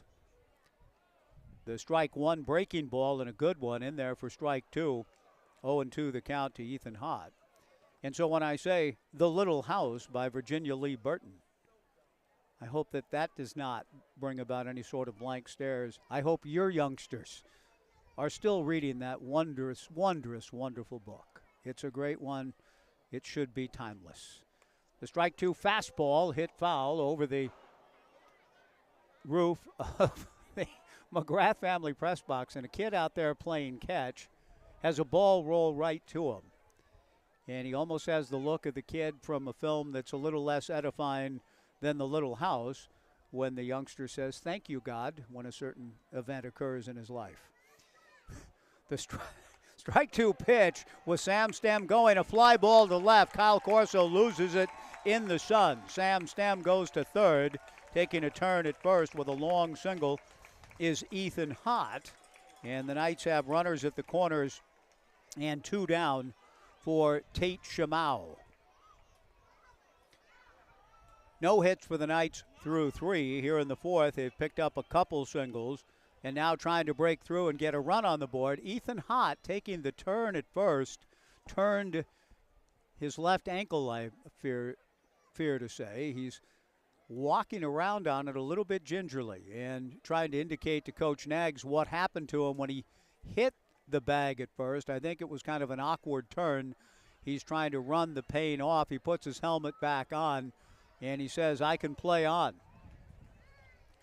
And so Ethan Hott does. He has been such an integral part of the Knights' season, and he's been a hot hitter. Certainly would, for his sake and for the Knights, you'd be loath to lose him. But he's in there, hangs in, first and third, 2 down. Tate Shamau, the batter. Tate looks at a good breaking ball from Griffin Ness for a strike, and the count 0-1. If you see photographs, and there are some available of this ballpark when it opened, 1907, there's some old photographs in the archives. There ain't nothing around, just an open field here. The strike one pitch, a ground ball to the left of the second baseman, Raphael Smink. He picks it up and throws Tate Shamau out, and the inning is over. The only difference, the parallel doesn't extend in that we're not going to lift up this ballpark and move it anywhere, but everything else has grown up around it. What a great book it is. Griffin Ness gives up 2 hits, but keeps the shutout intact. We've got a good ball game through 4. Kelowna nothing, the Knights nothing on the Knights live stream and 1240 Joe Radio.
The 1-0 pitch as we go to the top of the fifth inning, no score. Gutierrez, who singled solidly to center in the third, drills a line drive foul onto the top of the TNT Builders party deck. Now they're fighting the sun out there too. That ball came smoking in there and it landed untouched, thank heaven. A one-hopper now to third baseman Ethan Hedges. He fields cleanly and throws across to Blake Avila. Hedges handling both corners well this year. Throws out Gutierrez, and that'll bring Kyle Corso, the leadoff hitter for the Falcons, to the plate. Kyle has struck out and had a bloop single to center against Miles Gastola. No score in the fifth. Outstanding pitchers duel, Gastola and Griffin Ness. Miles' fastball misses high, ball one, 1-0.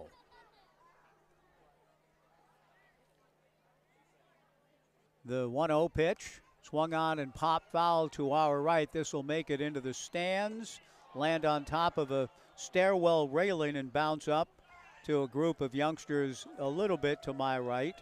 Big crowd tonight. Amy thinks it's going to be 2,200 or so. I think it's going to be right in there, 221. I'm going to guess in the 21 range, but it's a good crowd on this Military Appreciation Night wrapping up the homestand. The 1-1 pitch from Gastola. Swung on and missed by Kyle. 1 ball and 2 strikes. Kyle Corso from Wayne, Indiana, and attending Columbia. The 1-2 pitch from Gastola. Hit foul down the right field line, carrying towards Casey corner. The count remains 1 ball and 2 strikes with Raphael Smink on deck.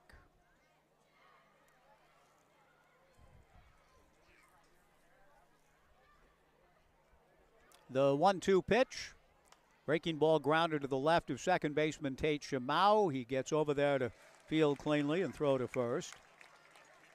2 down in the top of the fifth inning. Raphael Smink will be the hitter.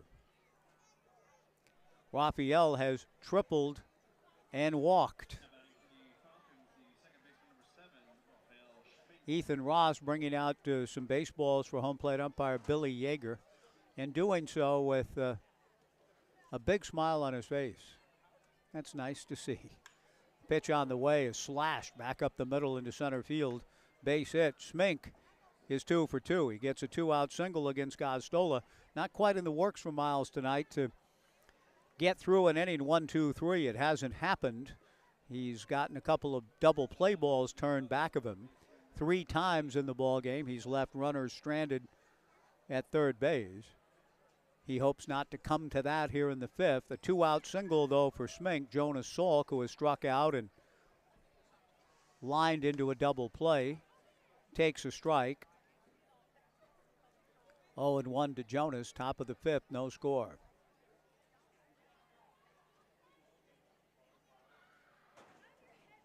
The left-hander Miles back to the plate with a strike 1 pitch. Bounces a breaking ball. Good block by Ansoneros.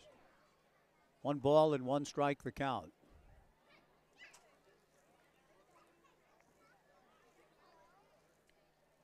The Knights at Walla Walla this weekend. Good to see Tyler Lancaster and his daughter Ellie here. Tyler and Carly, part of the Fitness Over 50 crowd, walking through the concourse at Goss Stadium at Coleman Field.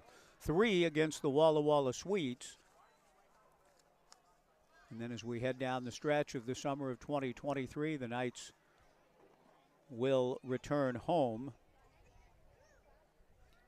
The 2-1 pitch, fastball, or 2-1 pitch, fastball taken for a strike. Now, Billy Yeager. Maybe Ethan Ross's smile was in anticipation. Because Billy Yeager went into his Emmett Ashford called strike 3 with alacrity call. And the count is now even at 2-2. And he caught me by surprise. Oh, in there, strike 2 called. 2 balls, 2 strikes, 2 outs. Gastola to the plate. Oh, there you had the chance. There you had the chance, sir. The 2-2 pitch. Remember what you did before. Ball 3, a little bit low. 3-2 to Salk. Raphael Smink will take off on the pitch. 3-2, 2 down, no score in the fifth. The 3-2 pitch, grounded foul. Pass coach John Noche. John Noche the elder, 31 years the head coach at the College of San Mateo at the time of his retirement in '92.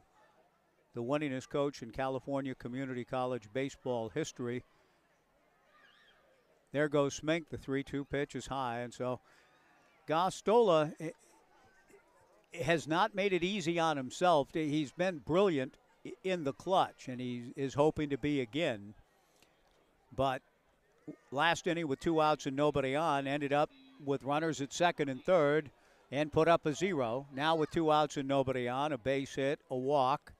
It looked as though he had a guy struck out. It certainly looked, according to Billy Yeager, who was ringing up a hitter, and the count was 2-2. The next pitch probably was close enough for Yeager to go into the act again. Bo Kearns, the pitching coach, heading out for a conversation with the entire team at the top of the mound. So 2 on and 2 out in this scoreless affair. John Noche the elder, 92 years of age, in the ballpark tonight, supporting his 2 of his sons who are coaching for the Kelowna Falcons. John is a University of the Pacific alumnus, class of '53, and was honored this past spring receiving the Lefty Gomez Award from the American Baseball Coaches Association, April 4th this past spring. I got to see the legendary Lefty in person, not as a pitcher, but in person when the great Lefty Gomez, who was one of the great pitchers in the 30s and 40s for the New York Yankees. Lefty was named the King of Baseball in 1986 at the baseball winter meetings. The one and only time I went to baseball's winter meetings trying to get a job as a broadcaster. Went to the winter meetings, handed out tapes and all of that. And Lefty Gomez was there, and great speech, legendary character in the game, great pitcher, but funny, and that's a memorable night. And so John Noche receiving an award in honor of the great Lefty Gomez, and John, a tremendous ambassador of the game, taking it to Canada, to Italy in his early years as a coach. The 1-0 pitch to Griffin Palfrey, hit foul to the right and out of play. 1 ball and 1 strike. It's attributed to Lefty Gomez, a great line that we all use all the time. It's Lefty, quote, "I'd rather be lucky than good." That's a good one. The king of baseball, and John Noche here tonight, honored with the Lefty Gomez Award earlier this spring. Good fastball from Gostola in there for a strike, and the count 1-2 to Griffin Palfrey. Palfrey with 2 on, 2 out, top of the 5th, no score. Gostola again trying to leave the Kelowna Falcons wanting. They've left 5 men on base, 3 of them at third. Miles ready. The left-hander's 1-2 pitch, fastball inside, ball 2, 2-2. Just 6 home games remain for the Knights, not counting the postseason play that they could indeed have here. But the Knights will host Yakima and Ridgefield. Just 2 series remaining. 2 balls, 2 strikes, 2 on, 2 out. The 2-2 pitch, a line drive at shortstop Phoenix Call, who makes the catch. And once again, Miles Gostola up to the task. 2 more left on for Kelowna. We go to the bottom of the 5th. The Falcons nothing, the Knights nothing on the Knights live stream and 1240 Joe Radio.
Bottom of the 5th inning, no score.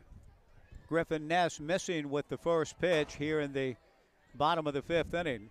The 1-0 pitch to Phoenix Call, dropped by Connor Palmera, and probably cost his battery mate a strike. Pitch appeared to be a good one.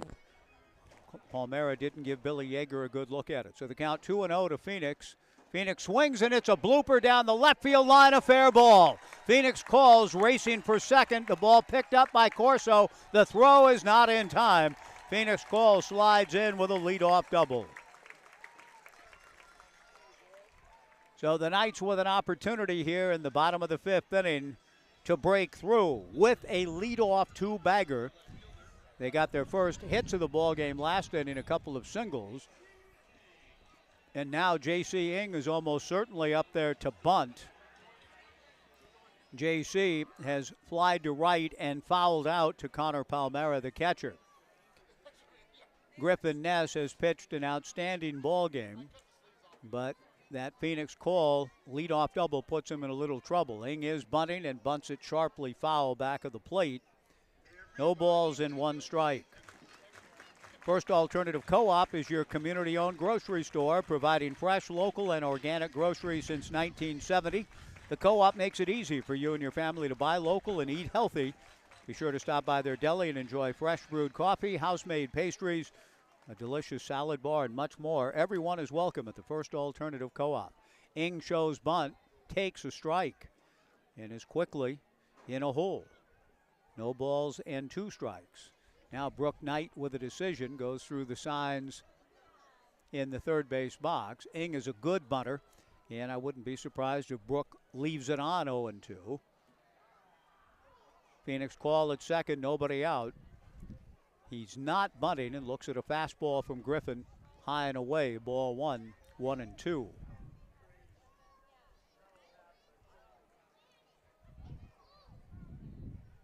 Griffin in his final appearance with the Kelowna Falcons this summer.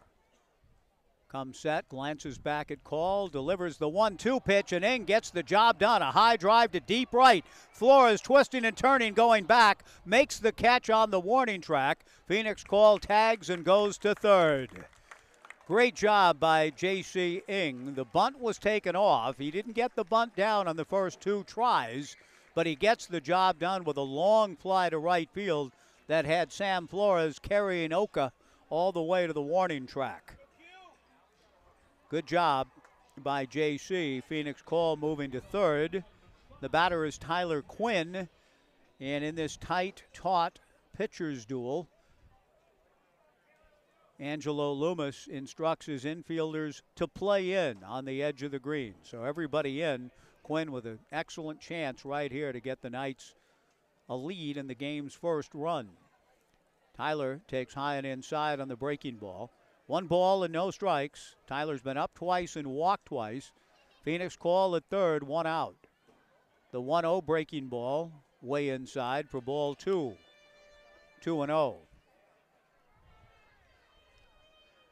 Bo Kearns wandered down to the Knights bullpen. He's walking slowly back. Miles Gostola has pitched grittily tonight, as has Griffin Ness. The 2-0 pitch swung on and missed. And the count 2-1. Both pitchers have had to work in and out of some trouble. Miles a little bit more than that of Griffin, but a huge challenge for Griffin. Ness's shutout performance right here. Phoenix Call at third, 1 out, 2 balls and a strike to Tyler.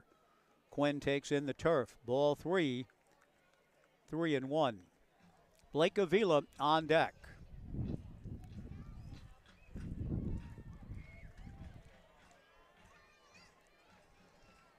Tyler looking for a pitch he can drive. He still is in control of the count, 3-1.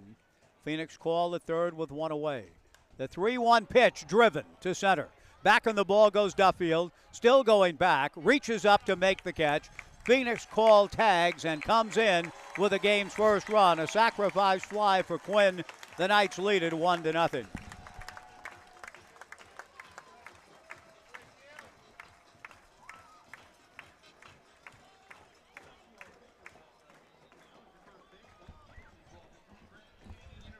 Good execution of the game by the Knights. A leadoff double followed by 2 fly balls. In game 1 of the series here on Tuesday, you'll recall the Knights in the first inning had 3 sacrifice flies. That's about as astonishing and rare as Dr. Strangeglove himself in circa 64-5 having 3 assists in 1 inning. As a first baseman, I believe, for the Red Sox, Avila swings and misses, 0-1 the count. Changeup pulled foul, and the count quickly 0-2 to Blake. 2 outs, nobody on, a run in. A double and 2 fly balls get Phoenix Call home. 0-2 to Avila.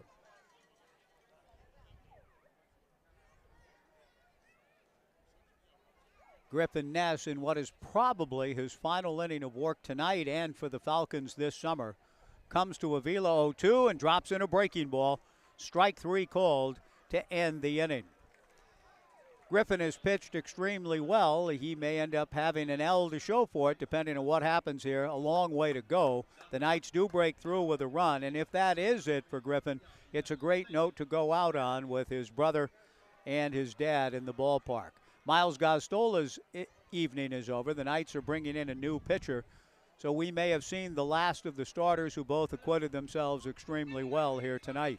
We'll take a 2-minute in-game pitching change break with the Knights bringing in a right-hander out of the pen. At the end of 5, the Knights 1 and the Falcons nothing on the Knights live stream and 1240 Joe Radio.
One to nothing Knights as we go to the 6th inning. Merritt Jones is the new pitcher for the Knights. The right-hander out of the University of Utah swings that leg around. What flexibility. The pitch to Duffield swung on and missed. The count 0-1. I enjoyed the entire conversation with Nathan Marshall earlier, but him talking about being in the best shape of his life thanks to the work of Young-Jin Yoon. So many different kinds of things that Coach Yoon emphasizes. The strike 1 pitch fouled off Anson Arrows' foot. Billy Yeager takes it upon himself to walk a baseball out to Merritt Jones to give Anson a little more recovery time. No balls and 2 strikes to Trey Duffield, who has flied to left and grounded to short. Merritt Jones in. Just seeing Merritt now, I'm not saying Coach Yoon imparted that wrap that leg around almost the backside of his other leg technique, but it just shows that there's indeed a flexible young man in Merritt Jones who delivers the strike 2 pitch high and inside. Merritt 6'4", 191 out of Idaho Falls and competing for Gary Henderson. Good breaking ball, swung on and missed. Strike 3. Duffield strikes out to open the top of the 6th. 1-0 Knights. Sam Flores will be the batter. Pape Material Handling keeps you moving one step closer to home again this season. Pape Material Handling and the Knights have teamed up in support of Community Outreach, Inc., a local nonprofit dedicated to helping people lead healthy and productive lives. Merritt Jones delivers to Flores, who swings and misses. To learn more and to get involved with a One Step Closer to Home initiative, it's a good one. We encourage you to visit corvallisknights.com/COI, the acronym for Community Outreach, Inc. The strike 1 fastball from Merritt, swung on and missed. The count, no balls and 2 strikes to Sam Flores, who has walked and doubled. 1-0 Knights, top of the 6th inning. Merritt Jones picking up for Miles Gostola, who has a chance to get a win. Jones delivers, fastball swung on and missed. Back-to-back strikeouts from Merritt Jones, entering the game impressively here in the 6th inning. And with 2 down and nobody on, Connor Palmera, the batter. Merritt is making his 7th overall appearance, 20 in the 3rd inning, 16 hits, 6 walks, 21 strikeouts coming in. Good breaking ball for a strike, in the count 0-1. A record of 1-1, an ERA of 2.21. He has a save. 2 outs, nobody on. 1-0 Knights in the 6th. Merritt strike 1 fastball. Rolled slowly foul in front of the Knights dugout, and the count 0-2 to Palmera, who has grounded into a double play and walked. Merritt both feet on the slab. The 6'4 righty kicks and comes 0-2 and bounces his breaking ball.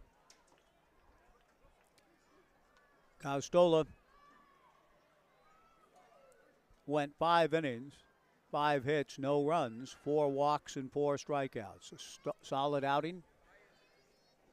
Now Merritt Jones with a count of 1-2 to the plate, breaking ball down and away. 2-2. Miles is hopeful to get through an inning, 1-2-3. Not something that Miles was able to achieve. Merritt Jones with a chance. 2 balls, 2 strikes, and 2 outs. Delivers, and he gets there. Breaking ball swung on and missed.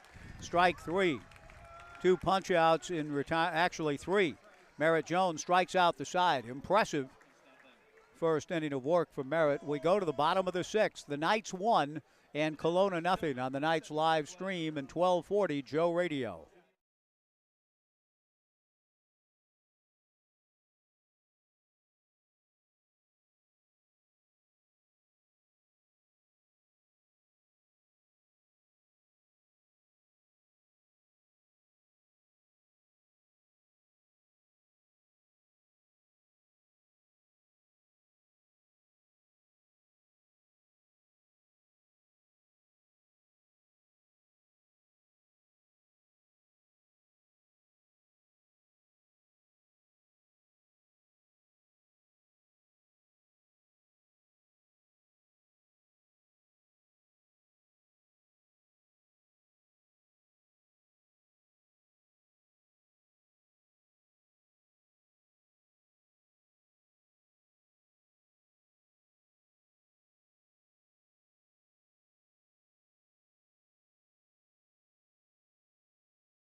One to nothing Knights as we go to the bottom of the 6th inning. Both starting pitchers with outstanding outings tonight. Miles Gostola has a chance to get a win with his work. It would be a tough luck loss indeed for Griffin Ness. Griffin is out after 5 strong innings. The Knights did break through with a run last inning. Griffin leaves 5 innings, 3 hits, 1 run it was earned, 3 walks and 3 strikeouts. And he bids farewell to his Kelowna Falcons teammates on a strong note. He'll be heading back down to Southern California in Laguna Beach with his father, as I mentioned earlier, and his brother, his dad, Kobe, and his brother, Griffin, on this military appreciation night. I hope that Griffin stood, as anyone serving, veterans currently serving, we're all asked to stand in the ballpark here between innings on this Pioneer Connect Military Appreciation Night, and grateful to see so many who have served our nation and are serving standing and receiving the applause of the fans on this pleasant summer night in the ballpark. The new pitcher for Kelowna is Reese Bueno, and the right-hander, who on this sort of Cal Poly kind of night, Cal Poly themed evening, is an incoming freshman, as is Griffin Ness. Reese Bueno is probably in his final outing, I would guess, too, and his first pitch missing to Ethan Hedges. The 1-0 pitch, fastball swung on and missed. The count 1-1. Jacob Wright, Cal Poly, pitched for the Mustangs this past spring, left today, heading back home to Paso Robles and getting ready for his fall ball in San Luis Obispo. The breaking ball from Bueno hits Ethan Hedges in the back. Ethan trots down to first. He's walked and struck out in his previous plate appearances. Now gets hit by a pitch, and Sam Stem, the batter. 1-0 Knights in the bottom of the 6th inning. And Tate Shimau, of course, also a connection to the Cal Poly program on the Knights roster. Haven't slipped into the Beaver mode too often, but occasionally it does happen. My apologies. Sam Stem takes just outside from Reese Bueno. 1 ball and no strikes, 1-0 Knights, bottom of the 6th. There goes Hedges. The pitch is outside. The throw to second sails into center field.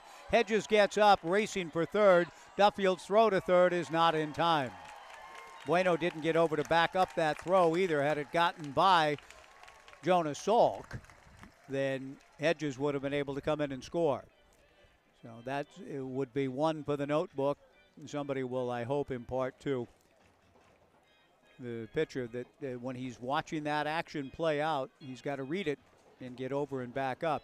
But the throw was on target from Duffield, but not in time to get Hedges. So a stolen base for Ethan, an error. The infield draws again to the edge of the green. The 2-0 pitch to Sam Stem misses for ball 3. 3-0. 1-0 Knights, bottom of the 6th. A throwing error on Palmera. Ethan Hedges with the steal, and so the Knights with a runner at third and nobody out. The 3-0 pitch gets away from Palmera on ball 4, and coming down the line to score without a play is Ethan Hedges, and the Knights lead it 2-0.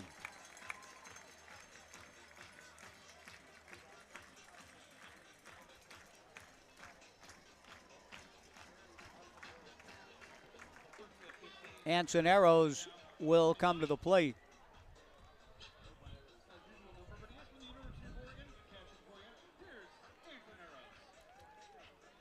Anson has flied to left and fouled out. 2-0 Knights in the bottom of the 6th inning. Arrows, the switch hitting catcher, awaiting Reese Bueno.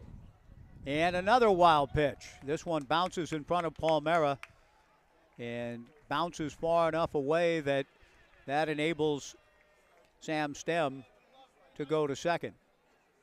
And time is called. It looks as though it's, I think, Doug Noche. It's difficult for me to tell the difference at times. But Doug is coming out to visit with his pitcher, Reese Bueno. And the entire infield gathers here at Goss Stadium at Coleman Field on a pleasant Thursday night. Big crowd on hand, a lot of youngsters here, and that is really great to see. There have been jeremiads about the game of baseball, and baseball, the dying game, baseball losing its grip. I know. The All-Star game had the lowest rating ever for an All-Star game. It's a much different sporting landscape and world. The one and only All-Star game I saw in person at the Big A in 1967 with my dad, 2-1 in 15 innings. Can you imagine that? 9-year-old kid at the Big A with his dad watching the All-Star game in 1967. Think about the players that were there. As a 9-year-old kid, I couldn't get enough of it. The 1-0 pitch is in the turf for ball 2, 2-0. And I look around here tonight, and there are youngsters everywhere. I don't know if they're as engaged in this ball game as I was watching Richie Allen, Brooks Robinson, and Willie, and Hank Aaron, and Carl Yastrzemski, and the rest of the greats. The 2-0 pitch in the turf, and Reese is really having a tough time finding the plate. The count goes to 3-0. But it's an accent on youth in the ballpark tonight, and the kids are having a great time, and I just hope the game in that sense are binding themselves to it by coming out to the ballpark on a summer night and enjoying themselves thoroughly. The 3-0 pitch, a strike, and the count 3-1 to Ansoneros. Reese Bueno has had difficulty locating. This is just his 5th appearance, 6 1/3 innings, 6 hits, 6 walks, 6 strikeouts. The right-hander to the plate, and he bounces another one up there for ball 4. So in the inning, a hit batter, 2 walks, 2 wild pitches. Still a nip and tuck affair here. The Knights leading 2-0. A right-hander is throwing back of Bueno. Thrasher Steed. That's one of the better name players I've come across in the West Coast League. Thrasher Steed is loosening up. Ethan Hott shows bunt, pulls the bat back, and takes low and away, ball 1. 2 on, nobody out, and a run in the bottom of the 6th. 2-0 Knights, critical part of the game for Kelowna, and its bid to stay in the game here. Bueno's 1-0 pitch, a bunt out in front of the plate, halfway between the plate and the mound. Good play by Palmera to pounce on it and throw to first to get Hot. The sacrifice recorded 2-3. 1 away, the Knights with runners at second and third, and Tate Shamau, part of that Cal Poly connection, coming to the plate. There's a young fan with a Ken Griffey Jr. jersey on. I think if you mention Griffey Jr. to ball players of the modern era, they'd remember him, even though he's been retired for a while. Tate Shamau at the plate. The Knights trying to add to their 2-run lead. The infield drawn in. The pitch to Tate, who has grounded out twice, high and inside, ball 1. Dan Siegel, the Knights CEO, told me before the game, did you hear about Jared Kelnick? I said no.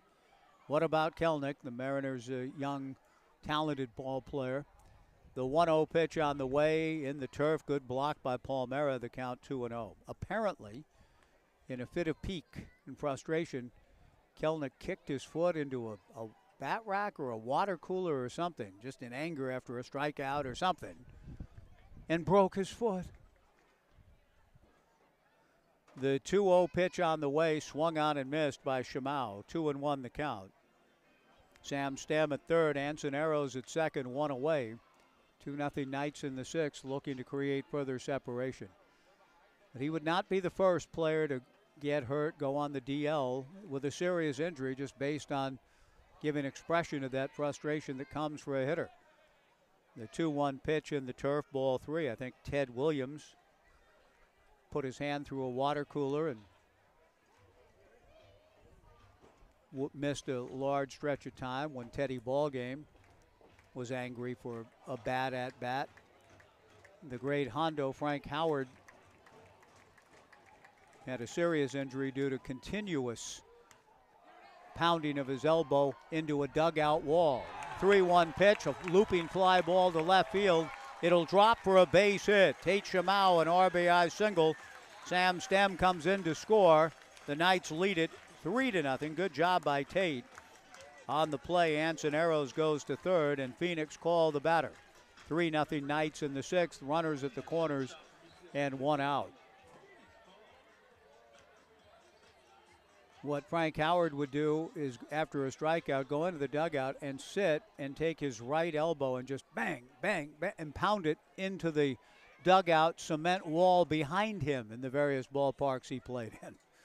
Phoenix call bunts up along first, foul, no balls and a strike. Phoenix has flied to right and doubled to left. The team doctor, I think it was when Hondo was coming up with the Dodgers, the team doctor, Frank, how did you get this? I didn't see any play. What happened? And somebody finally put 2 and 2 together, and they watched Frank banging that right elbow of his into the wall. The strike one pitch to Phoenix call. A strike call on the inside corner. 0-2 to Phoenix. Runners at the corners, 1 out, bottom of the sixth. I sure hope that Kelnick's injury is not too severe, but boy, what a painful lesson about trying to keep one's poise through the frustrations of this game. The strike 2 pitch with Tate Shamau going. Phoenix call, fouls it back. The count remains 0-2. 3-0 Knights, bottom of the sixth inning in this series finale. Phoenix has a look at Brooke Knight in the box. Tate Shamau gets his lead held on by Griffin Palfrey. Reese Bueno, a teammate to be for Tate, delivers inside. Shamau goes, no throw from Connor Palmera, and another stolen base for the Knights. 2 more in the inning. The Knights, with 3 stolen bases on the evening, have runners at second and third and 1 out. The infield all pulled in on the green here on the field turf at Goss, with the Knights leading 3-0 and a base hit from really busting this one open. 3-0 with Phoenix call at the plate in a count of 1-2 and 1 out. J.C. Ing on deck. The breaking ball to Phoenix. Pop foul over to the right towards the fitness over 50 people. And once again, you just kind of let that ball plop in there. And it does so safely, I'm glad to report. Phoenix still up there, 1 ball and 2 strikes. Arrows at third, Shamau at second. The 1-2 pitch to Phoenix call, cued slowly back towards the pitcher, Bueno, who feeds to his catcher, Palmera, to the plate, and Anson Arrows is out at the plate.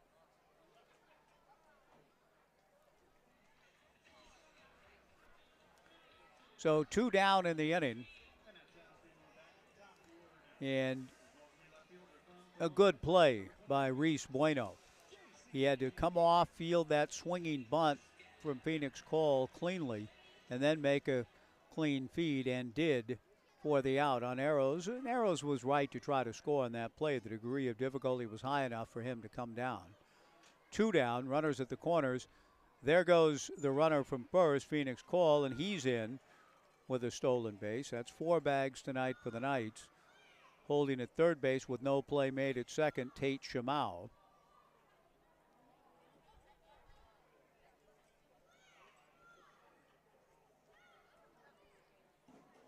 No balls and a strike. Fastball to J.C. Ing is in there for strike 2. There's a group of urchins who are playing a game. It looks like sort of a modified game of 500 down below in the open field near the ballpark's entrance. The strike 2 pitch to J.C. is outside, 1-2 the count. When I was going over long forgotten games over the line, 500, workup, I forgot, how about just pickle?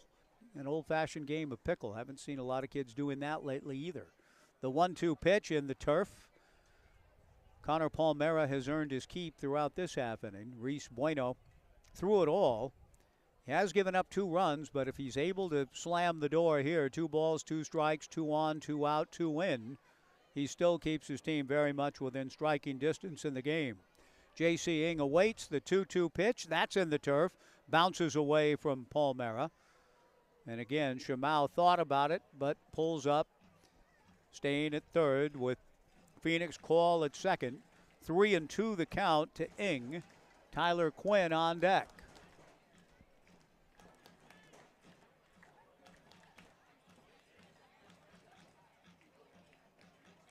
Reese Bueno ready to go. Big pitch right here.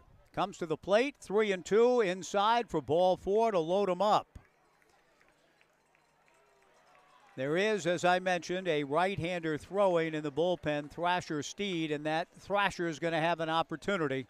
Reese Bueno has given up 2 runs. He's been pretty wild, pretty scattershot in the inning. So Thrasher Steed will face Tyler Quinn with the bases loaded and 2 down in the bottom of the 6th when action resumes. We'll take a 2-minute in-game pitching change break, as I presume it's Thrasher coming in from out of the pen. Bases loaded, 2 down, 2 runs in, 3-0 Knights, bottom of the 6th. Back in 2 on the Knights live stream and 1240 Joe Radio.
Indeed, it is right-hander Thrasher Steed into the ballgame for the Kelowna Falcons in the bottom of the 6th inning.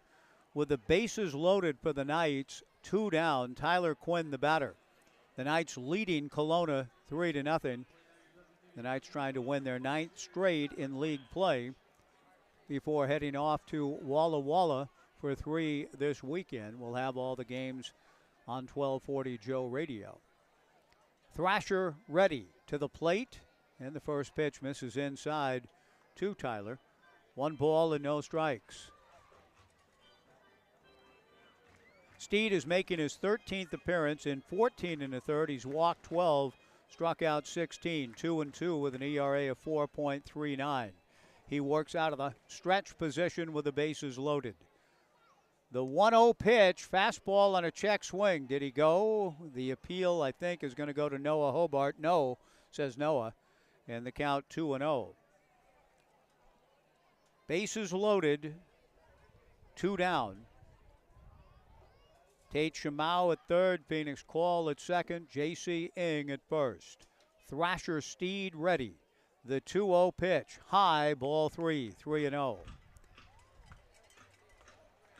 Thrasher out of Orange Beach, Alabama.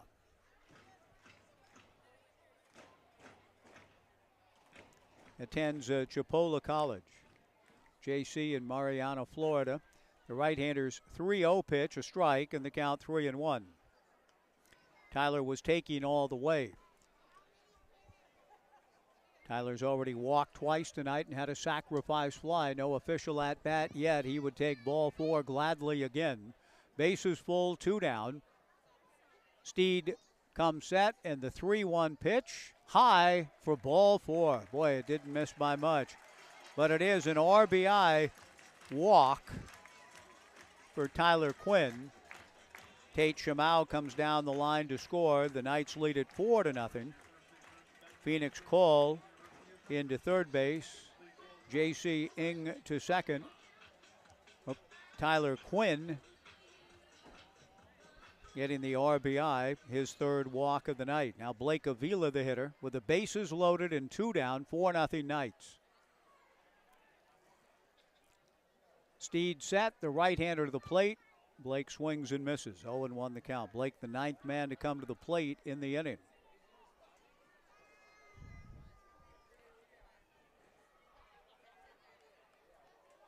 Oh, and 1 the count to Blake Avila. 4-0 Knights in the bottom of the sixth. The run last inning, 3 more here, and a chance to really bust it with Big Blake at the plate. The strike one pitch misses inside. 1-1 the count. If your home, office, or investment property is dirty, dingy, or worn, we recommend All Pro Property Services. They've helped thousands get the best out of their properties. Visit allproproperty.net for more information. 1 ball and 1 strike to Blake Avila. Bases full, 2 down. Thrasher from the stretch to the plate. Blake swings and fouls it at the plate. 1 ball and 2 strikes. When the Knights do return after the 3-game jaunt up to Walla Walla, Burn Boot Camp night presented by Burn Boot Camp and Two Town Cider House. Go Beavers night on Wednesday the 26th, honoring Oregon State Athletics, and United Way night a week from tonight. The 1-2 pitch, fastball, swung on and missed, strike 3, and the inning is over.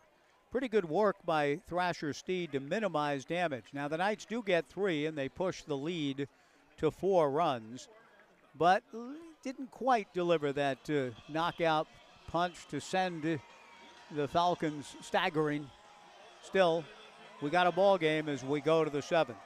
But the Knights do add. They get 3, and at the end of 7, the Knights 4, Kelowna nothing on the Knights live stream and 1240 Joe Radio.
Merritt Jones, who struck out the side in the 6th inning, goes to work here in the 7th. Through 6, the Knights 4 runs, 4 hits, and no errors. Kelowna no runs, 5 hits, and 1 error. Merritt has worked ahead of Garrett Crenshaw here in the 7th. No balls and 2 strikes. Comes to the plate and misses just outside. 1-2 to Crenshaw, who is trying to avoid the dubious hat trick here. He's been up twice, struck out twice. He's down in the count here, 1-2. Merritt to the plate and misses in the turf. 2-2 the count, 4-0 Knights in the 7th.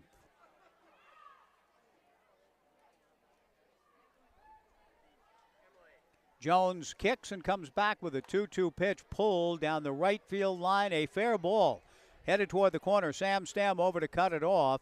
Stam's throw into second is caught by Tate Shamau, the relay man. It's a leadoff double for Crenshaw. And the batter will be Austin Gutierrez, who has singled to center and flied to third. The Knights leaving the bases loaded last inning. Did not quite get, as I said, that reeling punch, leaving the Falcons staggering. No, it didn't happen. The Knights in that inning scored 3 runs on 1 hit. 5 walks in the inning and a hit batter. But only scored 3. It certainly could have been worse. And now the Falcons with an opportunity to get back in the game. A leadoff 2-bagger. Gutierrez takes low and away from Merritt Jones, ball 1. 4-0 Knights, top of the 7th inning. Merritt Jones on in relief of Miles Gazzola. Miles went 5 scoreless. The 1-0 pitch on the way, outside from Merritt, ball 2, 2-0. Leadoff hitter Kyle Corso on deck.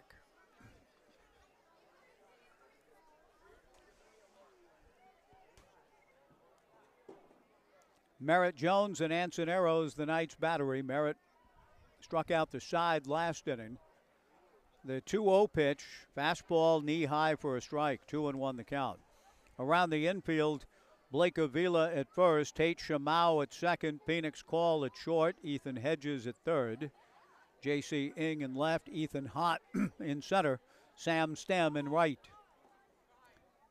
The 2-1 pitch misses for ball 3, 3-1.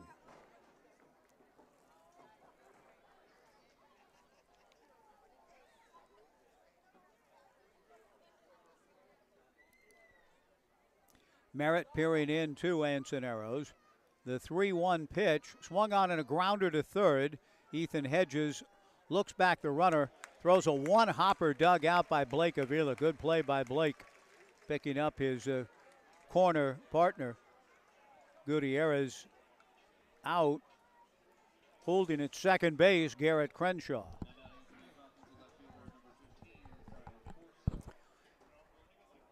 And with 1 away, the leadoff hitter, Kyle Corso, the batter. Kyle has struck out looking, single to center, and grounded to second.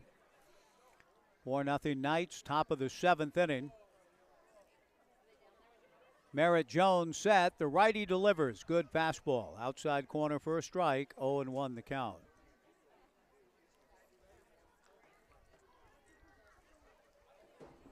One other note on the Ness family that I just want to slip in. I believe that Griffin Ness, the starting pitcher's brother, Nolan, is still playing basketball at Army. A bluff by Merritt Jones back to second base, keeping an eye on Garrett Crenshaw. If that's the case, then with a new coach in there, new hoops coach in West Point, Kevin Kuick, on Kevin's staff is a former Beaver, Carson Cunningham, part of the new staff at West Point. I hope that it will be a good experience for Nolan Ness playing ball back there for the new coach and one of the assistants, a Beaver great in the mid-90s before transferring to Purdue. The pitch on the way, hit foul off to the right and out of play. No balls and 2 strikes to Kyle Corso. 4-0 Knights in the 7th. 0-2 the count to Kyle. Raphael Smink on deck. Merritt Jones to the plate, breaking ball fouled at the plate. And John Casey walking through the Jack Riley concourse. He was here last night. He's here again tonight. Clad in his Beaver gear. It's always Beaver Appreciation Night for John. The strike 2, breaking ball, swung on and missed. Strike 3. 2 down, 4 strikeouts for Merritt Jones and Raphael Smink to the plate. Raphael has tripled, walked, and singled as he climbs in. We'll have, again, coverage of all 3 games for the Knights in Walla Walla this weekend. 6:35 tomorrow night, 4:35 on Saturday, 6:05 on Sunday. Yours truly will not be making the trip to Walla Walla this summer. Looking forward to getting back in the Knights saddle after that brief trip. 3 games with Yakima. I'll be traveling to Bend, 3 in Bend, 3 in Portland. I'll be working those games and then close the regular season with 3 here against Ridgefield. The 1-0 fastball from Merritt Jones just outside to Raphael. Ball 2, 2-0. 4-0 Knights, top of the 7th inning. Looking forward to hearing the attendance for tonight. Amy and I are in there at about 2,100 or thereabouts. The 2-0 pitch hit slowly to the left of the mound, fielded by Merritt Jones cleanly, fires a strike to Blake Avila. And in spite of the leadoff double, Kelowna's not able to push anything across. Good play by Merritt. Good old PFP. And that's it for the Falcons in the 7th. We go to the bottom half. The Knights 4 and Kelowna nothing. On the Knights live stream, and this big crowd rising for Take Me Out to the Ball Game. On the Knights live stream in 1240 Joe Radio.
Thrasher Steed ready to go to Ethan Hedges, who swings at the first pitch and slaps it foul into the Omaha Room grandstand.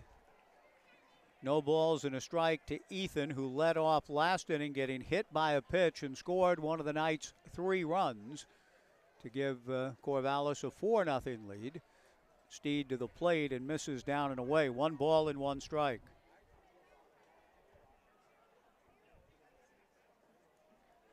There were 4 walks and a hit batter. I think I said 5. 4 walks and 1 hit batter last inning. Either way, it's a bunch of them. Too many for Kelowna pitching, but Steed's work keeps his team still in the ball game. He was able to strike out Blake Avila with the bases loaded.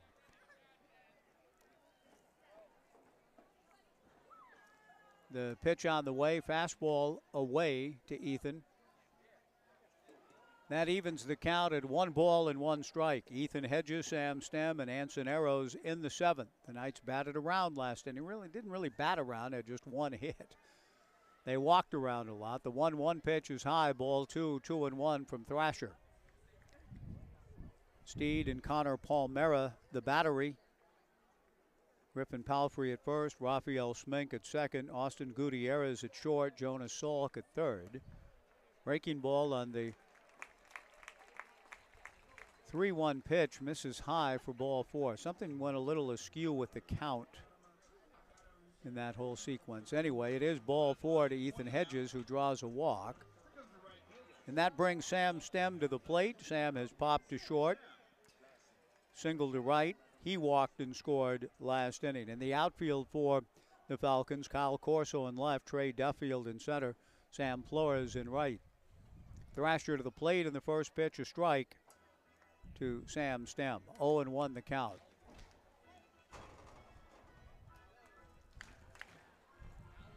There must be a tale about how this young man got his first name.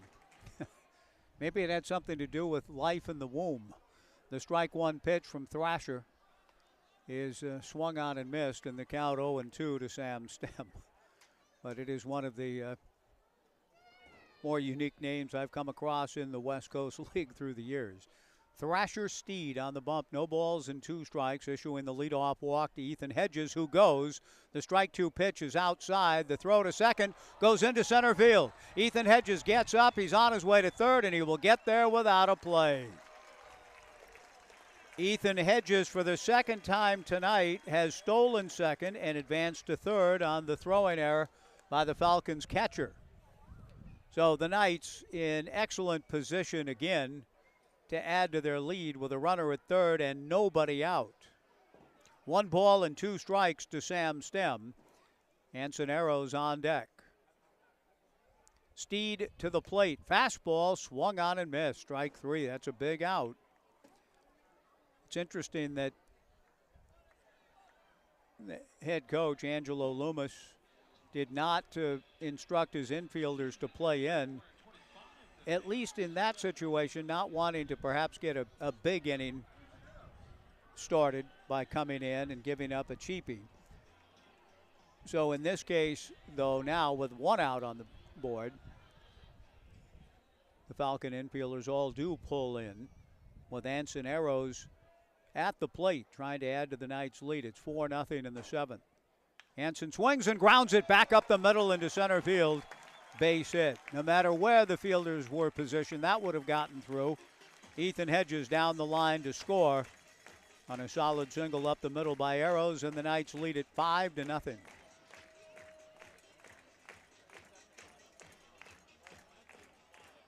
Ethan Hott, the hitter. The Knights are certainly showing signs, are they not, of a club finding itself, finding its way. Unless the unspeakable happens here tonight, this is going to be their 9th straight win. And they're finding different ways to win games, one of which is pulling away late, a mark of a good and resilient, talented club. Ethan Hott takes down and away, ball 1. Arrows, arms are dangling, getting his lead, held on by Griffin Palfrey, draws a throw and gets back. 1 ball and no strikes to Ethan, who's flied to right, single to left, and sacrifice. The Knights with a run in the 5th, 3 in the 6th. They have 1 here in the 7th with a man aboard and 1 out, and now an errant pickoff attempt delivered by Steed. Arrows goes into second base.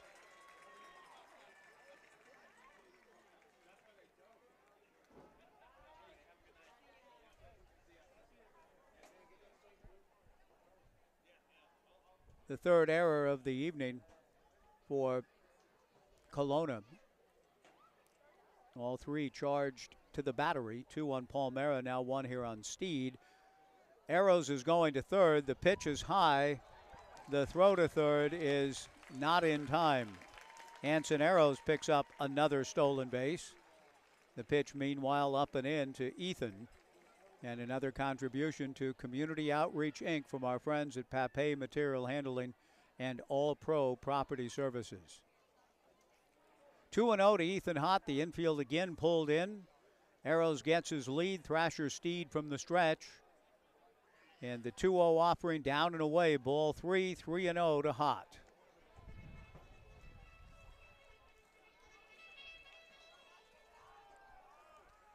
Temperatures dropping considerably here. We were at 79 at the start of the game. The 3-0 pitch up and in for ball 4, rocking Ethan back on his heels. So another free pass issued. Ethan Hott trots down to first. Tate Shamau coming to the plate.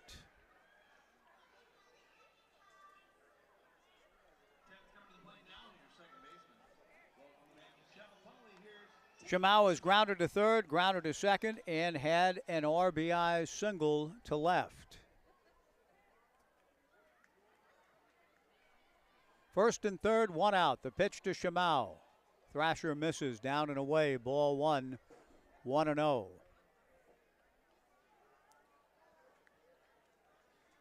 Knights hitters have coaxed 9 walks out of Kelowna pitching. 5-0 Knights in the 7th. There goes Hott. The pitch is a strike. They throw through to second. not in time, and breaking to the plate, coming down the line from third to score is Arrows on a double steal. The Knights lead it 6-0. Ethan Hott with a stolen base. Anson Arrows picks up 2 bags in his journey around the bases. 4 stolen bases in the inning for the Knights. Tate Shamau with a count of 1 ball and 1 strike. 6-0 Knights in the 7th. Thrasher comes set. The right-hander back to the plate. Swung on and fouled back. 1 ball and 2 strikes the count.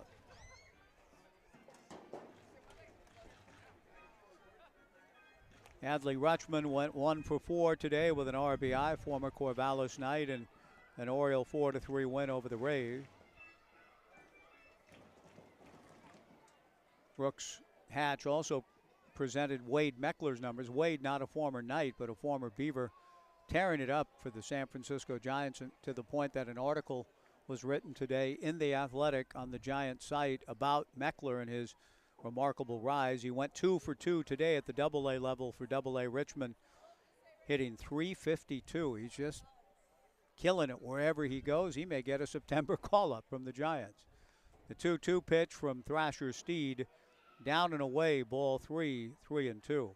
Meckler is one of the great stories of development in his time at Oregon State. As the story has been written, he was cut twice, essentially, by Mitch and the Bees, but kept coming back, and he's on his way to the big leagues, it would appear. The 3-2 pitch rolled slowly foul toward Brook Knight. The count remains 3-2. Those sorts of stories are just, they're great examples. Perseverance, hard work, the work ethic, and how far it can carry you. Meckler just kept grinding, relentless work, and it's paying off. 6-0 Knights, bottom of the 7th. Thrasher Steed to the plate. Fastball away for ball 4. Shamau draws yet another walk for the Knights. That's 10 of them. And Phoenix Call will be the batter.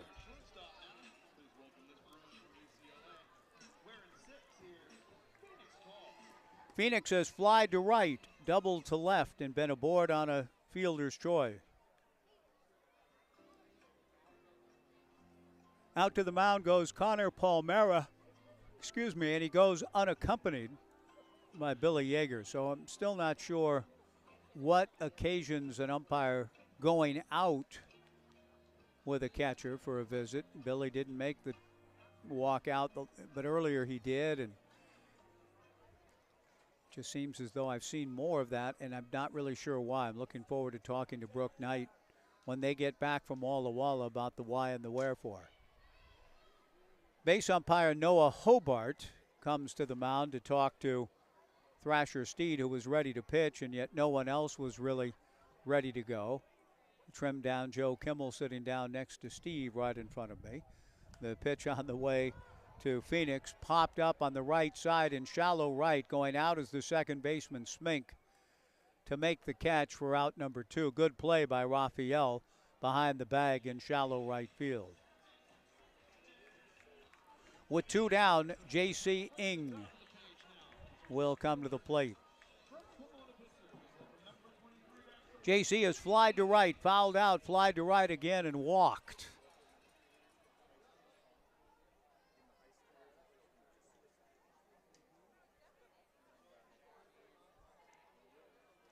Thrasher comes set and comes to the plate and misses very high. Ball 1, 1-0 to J.C.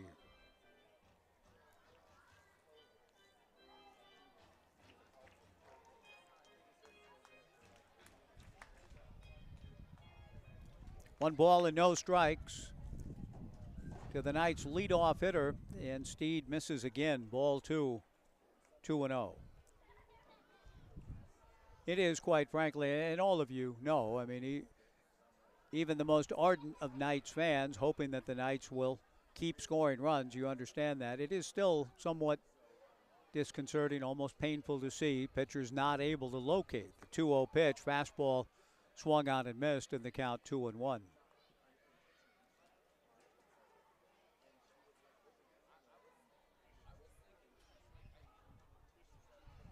the first part of this ball game through 5 innings.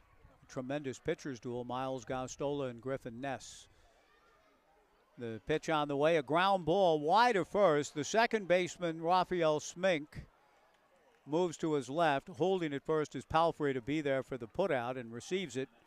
J.C. Ing grounds out. The Knights get 2 more in the inning. But since the starter, Griffin Ness, left, it's been tough sledding on the bump with respect to control. And the Knights have thus taken advantage of it. They score 2 more in the inning. And at the end of a full 7 here at Goss Stadium at Coleman Field, the Knights 6, Kelowna nothing on the Knights live stream. A new pitcher coming in. We'll take an in-game 2-minute pitching change break. Back in 2 on 1240 Joe Radio.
Right-hander Max DeBeck is the new pitcher for the Corvallis Knights as we go to the top of the 8th inning.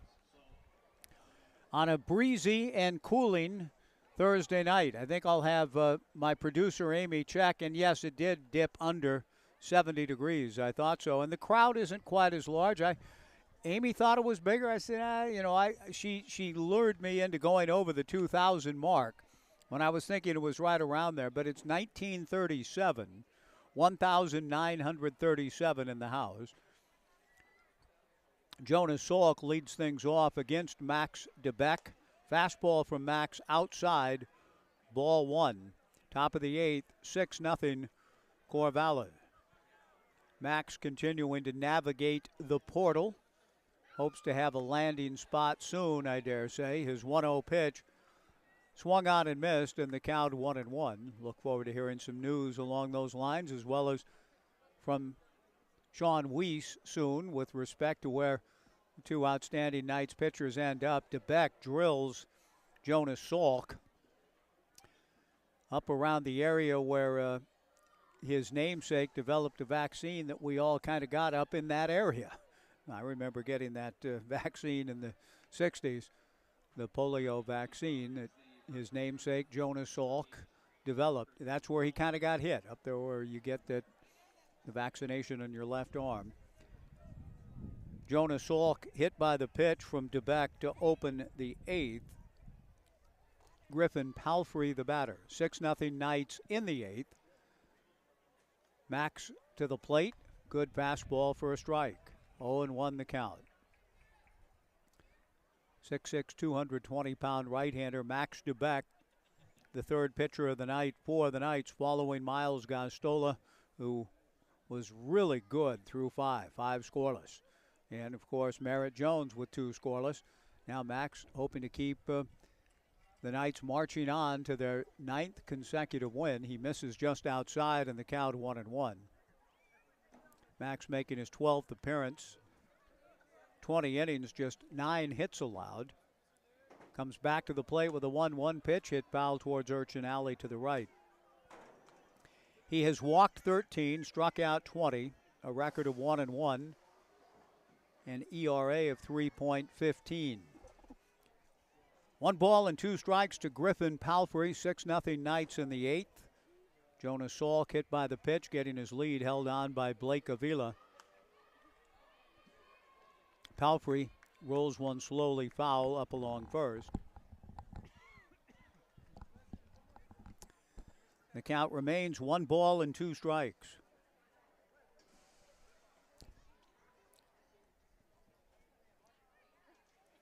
Max settles in at the belt. And the 1-2 pitch, breaking ball in the turf, good block again by Anson to even the count. 2 balls and 2 strikes to Griffin Palfrey. Trey Duffield on deck.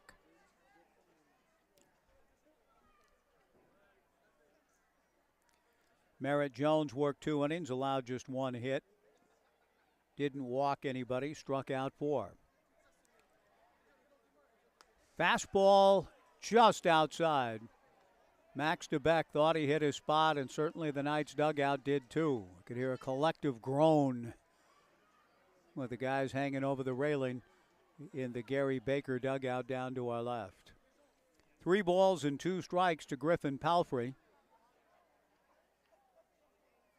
Max delivers with Salt going, swung on and fouled at the plate, and that got a piece of Anson Arrows, and Anson is rotating his right arm around.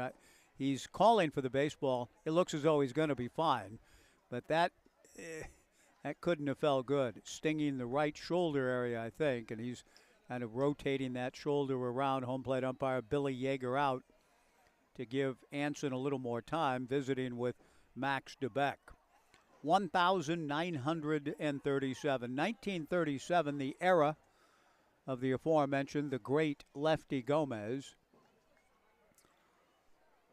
If you want to dazzle friends the rest of your life, I'll give you a Lefty Gomez trivia question. It's an obscure question. The answer is obscure. The question is, who had the first RBI ever in an All-Star game in 1933? Babe Ruth hit the first home run. A notoriously bad hitting pitcher, Lefty Gomez, had the first RBI ever in an All-Star game, 1933 at Comiskey Park. 4 years later, that notoriously bad hitting pitcher, Lefty Gomez, in 1937, had a game-winning World Series hit against the New York Giants, so you never know. There goes Salk, the 3-2 pitch, a fly ball to right. Sam Stem moves over to make the catch, throws back to first base, and Salk is able to get back. There was confusion on Jonas's part in that entire sequence. He started to go, then he stopped. Then the fly ball was hit to right field and clearly playable. And Sam didn't beat a retreat very quickly back to first, but he does get back in safely. Good job by DeBeck to pitch to contact on the 3-2 offering. Trey Duffield, the batter. 6-0 Knights in the 8th. DeBeck's breaking ball misses high, ball 1. 1 ball and no strikes. The game was scoreless until the bottom of the 5th inning. The Knights manufactured a run, and since have scored 3 in the 6th and 2 in the 7th. The 1-0 pitch hit foul to the right, beyond the Omaha room and into the upper reaches of Urchin Alley. Dan Siegel in a very familiar position, walking through the Jack Riley concourse, often with that pair of jeans on and hands in both pockets. It's a distinctive gait. 1 ball, 1 strike. Out of the stretch comes Max DeBeck, fastball down and away, ball 2, 2-1. The Knights wearing their Courage jerseys tonight. They were created in honor of the general manager, Jen Beaumont, whom we lost this summer, early in the season. The 2-1 pitch, swung on and missed. Arrows throws down to first, and Salk just does get back. Good back pick attempt by Anson. 2-2 the count. And remember, those jerseys are available for bidding online. They're a good look. You can make bids. This is the final game in which the Knights will wear their Courage in the fight against cancer jerseys in honor of Jen Beaumont. 2 balls, 2 strikes, 1 out. Top of the 8th. The Knights leading 6-0. DeBeck misses high, ball 3, 3-2. But with Jen doing all she could to the very end, her passing has left a void in the hearts of so many in the community, and practically speaking in terms of Dan, who joined us here a little while ago, not tonight, but a while back on this homestand, saying that he had just spent 4 innings down in one of the concession stands helping out where they were a little short-handed. Not sure if Dan was in one of those stands tonight. The 3-2 pitch hit in the air right at the first baseman, Blake Avila, and with Jonas Salt going on the 3-2 pitch, Avila catches the pop foul fly, steps on the bag calmly, and it's the 3rd double play of the night for the Knights, and Blake Avila's 2nd unassisted double play. I'm not sure something Dr. Strangeglove ever achieved. We go to the bottom of the 8th. The Knights 6 and Kelowna nothing on the Knights live stream and 1240 Joe Radio.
Bottom of the 8th inning at Goss Stadium at Coleman Field, 1,937 on this Military Appreciation Night. Noah Zankovic gets the baseball for the Falcons in what we all presume will be the final inning for the Knights at bat in this homestand. And what a great homestand it's been. The Knights are 3 outs away from running the table. 9-game homestand. And the Knights, a 7-game homestand, I should say, and in position to sweep the stand, but run their winning streak to 9 games in league play and 10 in a row overall. Zankovic is a hometown kid, attending Okanagan College, hometown in the sense of competing for the Kelowna Falcons this summer, and will be in university at Okanagan. Not exactly sure where that is. Yeah, maybe looking at a different player here. Okay, no, there we go. The 1-0 pitch swung on and fouled back, and the count 1-1 to Tyler Quinn. Trying to see if I can find a little more information on Noah, who is the fourth pitcher of the evening. He delivers a breaking ball down and in.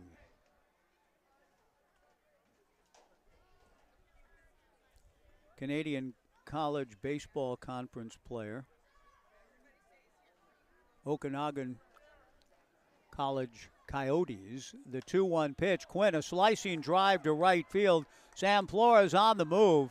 And Sam with a good catch in front of the Inkwell Home Store sign, just shy of the warning track in right. Good play. One away. Blake Avila, the batter.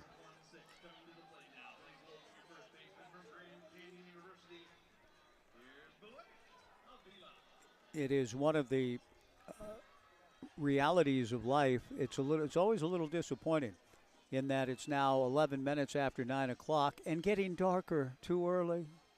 The days are getting a little shorter, of course, since June 21st, and so it's hard to see the roster out here. I should get my flashlight app ready to go and try to find it. And now Point Streak is always very slow in not providing the information that I'm looking for here readily. There goes the bat for the second time tonight. Blake Avila trying to keep a loose grip on the bat. Well, he's accomplished that. Second time tonight he has swung at a pitch and the bat has gone flying. This one again carries over Ed Naggs' head, the first base coach. The count 1-1 to Blake.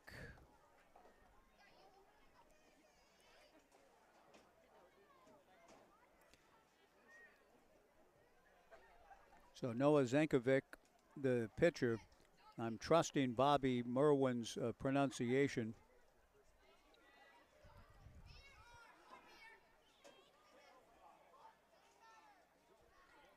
A three-sport player. And Okanagan College is in Kelowna, thank you. Talented young man. Noah played three sports in high school and studying business now at Okanagan College and staying with his hometown team in the summer, the Kelowna Falcons. He misses to Blake Avila, ball 2, 2-1. Zankovic to the plate, ball 3, 3-1. The Knights have drawn 10 walks tonight, so it has not been a stellar evening for Kelowna pitching. And that's really the tale of this ball game. The 3-1 pitch is ball 4. And Ethan Hedges will come to the plate. Ethan has walked, struck out, been hit by a pitch, and walked.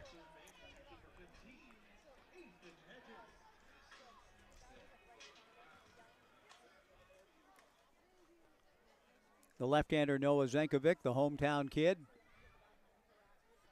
at least in terms of his college ball and summer ball experience. I can't quite get a read, and I may ask Amy to help me a little bit with that. This pitcher, Noah Zankovic, his hometown, Grand Prairie something. Is that Grand Prairie, Alberta? I just can't tell. I can't read it. I apologize. I'd like to know, though. No balls and a strike. Left-hander Noah Zankovic comes set, delivers the strike one pitch very high in the count 1-1. AB. So Grand Prairie, Alberta, AB it says. I couldn't make out. So Grand Prairie, Alberta, the hometown. It sounds like a beautiful place. The 1-1 fastball from the pride of Grand Prairie, Alberta, and Okanagan College in Kelowna is high. Ball 2, 2-1. Where that might be in relation to the great cities of the province, Calgary and Edmonton, I know not. The pitch on the way outside, ball 3. I do remember in the summer of 1989 driving from Portland for a Pacific Coast League series. I wanted to see that part of the world, so I forsook the plane and drove myself for a Portland Beavers series against the Calgary Cannons and the Edmonton Trappers. The 3-1 pitch in there for a strike, and the count goes full 3-2 to Ethan Hedges. Gorgeous, just so beautiful. Well worth the long, long drive that was to see, and whether I went through Grand Prairie or not, I don't remember. The 3-2 pitch swung on and fouled back by Ethan Hedges. Blake Avila drawing a one-out walk. He's at first. Bottom of the 8th inning. 6-0 Knights. 6 runs on 5 hits. The Knights have been out-hit. Kelowna, no runs, 6 hits. The 3-2 pitch on the way to Ethan. A high pop-up into shallow left center field. The ball getting lost above the lights, but Duffield, who had lost it for a moment, rediscovers it in time, coming back down through the lights to make the catch for the second out. Nice job by Duffield. And with 2 away, Sam Stem, the batter. Sam has popped to short, singled to right, walked and scored, and struck out.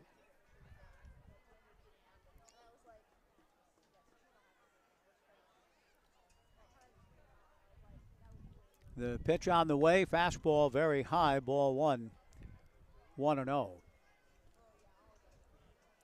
For some reason, a town, I think, that I did pass through on that journey, was a gorgeous place, Radium.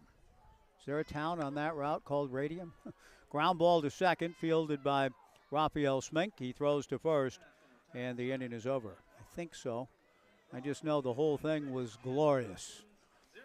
The Knights failed to score here in the 8th. They're 3 outs away from their 9th straight win and running the table on the homestand. At the end of 8, the Knights 6 and Kelowna nothing on the Knights live stream and 1240 Joe Radio.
Top of the 9th inning, the Knights leading 6-0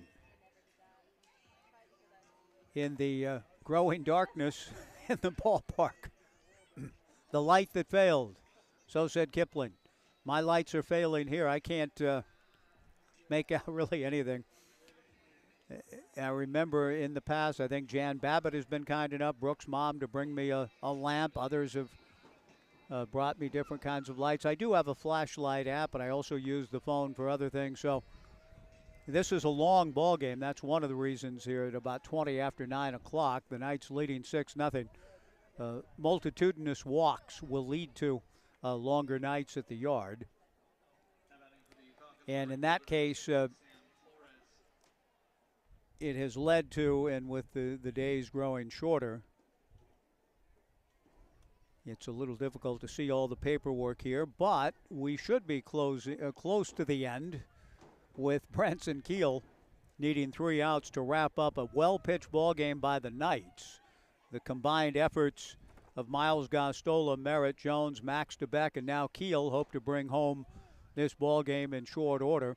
Branson's first pitch misses to Sam Flores, ball 1, 1-0. Sam has walked, doubled to left, and struck out.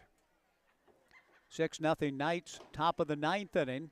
The 1-0 fastball, big rip and a miss by Sam. 1 ball and 1 strike the count. Branson Keel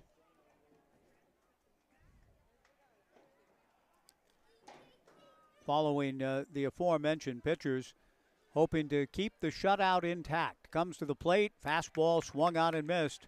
The count 1-2. Branson making his 12th appearance. He's worked 12 2/3, 5 hits, just 2 earned, 5 walks, 14 strikeouts, a record of 1-0 with a save, an ERA of 1.42. Certainly not in a save situation here. The Knights leading 6-0 in the 9th. Branson's 1-2 pitch, tapped, foul. And a good job by Flores just to keep the at-bat alive. 1-2 to Sam.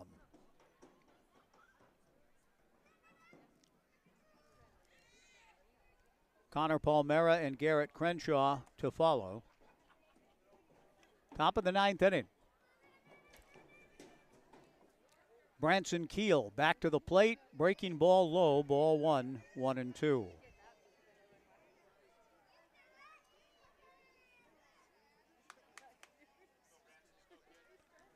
Two and two the count to Sam Flores. Branson Keel out of the stretch, and the right-hander's 2-2 pitch in the turf for ball 3, 3-2. The crowd is thinned a little bit, 1,937 at its zenith. But a lot of young kids, as I mentioned, still here in the ballpark. And that is a great sight as always. The 3-2 pitch swung on and fouled at the plate. And again, a nice job by Flores to keep the at-bat alive. 3-2 the count. The Knights 3 outs away from continuing their role here in the second half. They did not win the first half. That's newsworthy. They started out the second half 1-2, but they're 3 outs away from changing that dramatically to 10-2. The 3-2 pitch from Keel misses down and in for ball 4. The Knights have been the beneficiaries of most of the free passes tonight, but on the other side of it, that's 5 walks issued by Knights pitching. Connor Palmera, the batter. So we've seen 15 total in the ballgame. Palmera takes a strike in the count 0-1. The Knights' defense has been solid. They've turned 3 double plays. Miles Gostola is going to be our Washington Park Advisors player of the game tonight, and he did a nice job of pitching in and out of some trouble and keeping Kelowna off the board. The strike 1 pitch flailed at and missed. Branson jumping ahead, no balls and 2 strikes to Connor Palmera.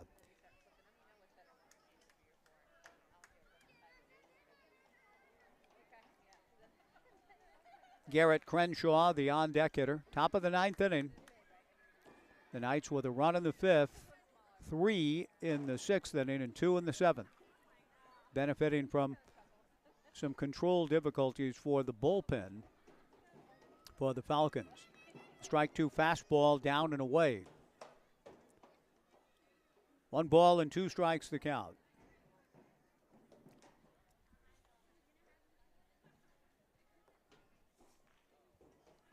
Branson again ready to go. The right-hander comes set, comes to the plate. Breaking ball, a check swing taken. And the count 2 balls and 2 strikes to Connor Palmera with Garrett Crenshaw on deck.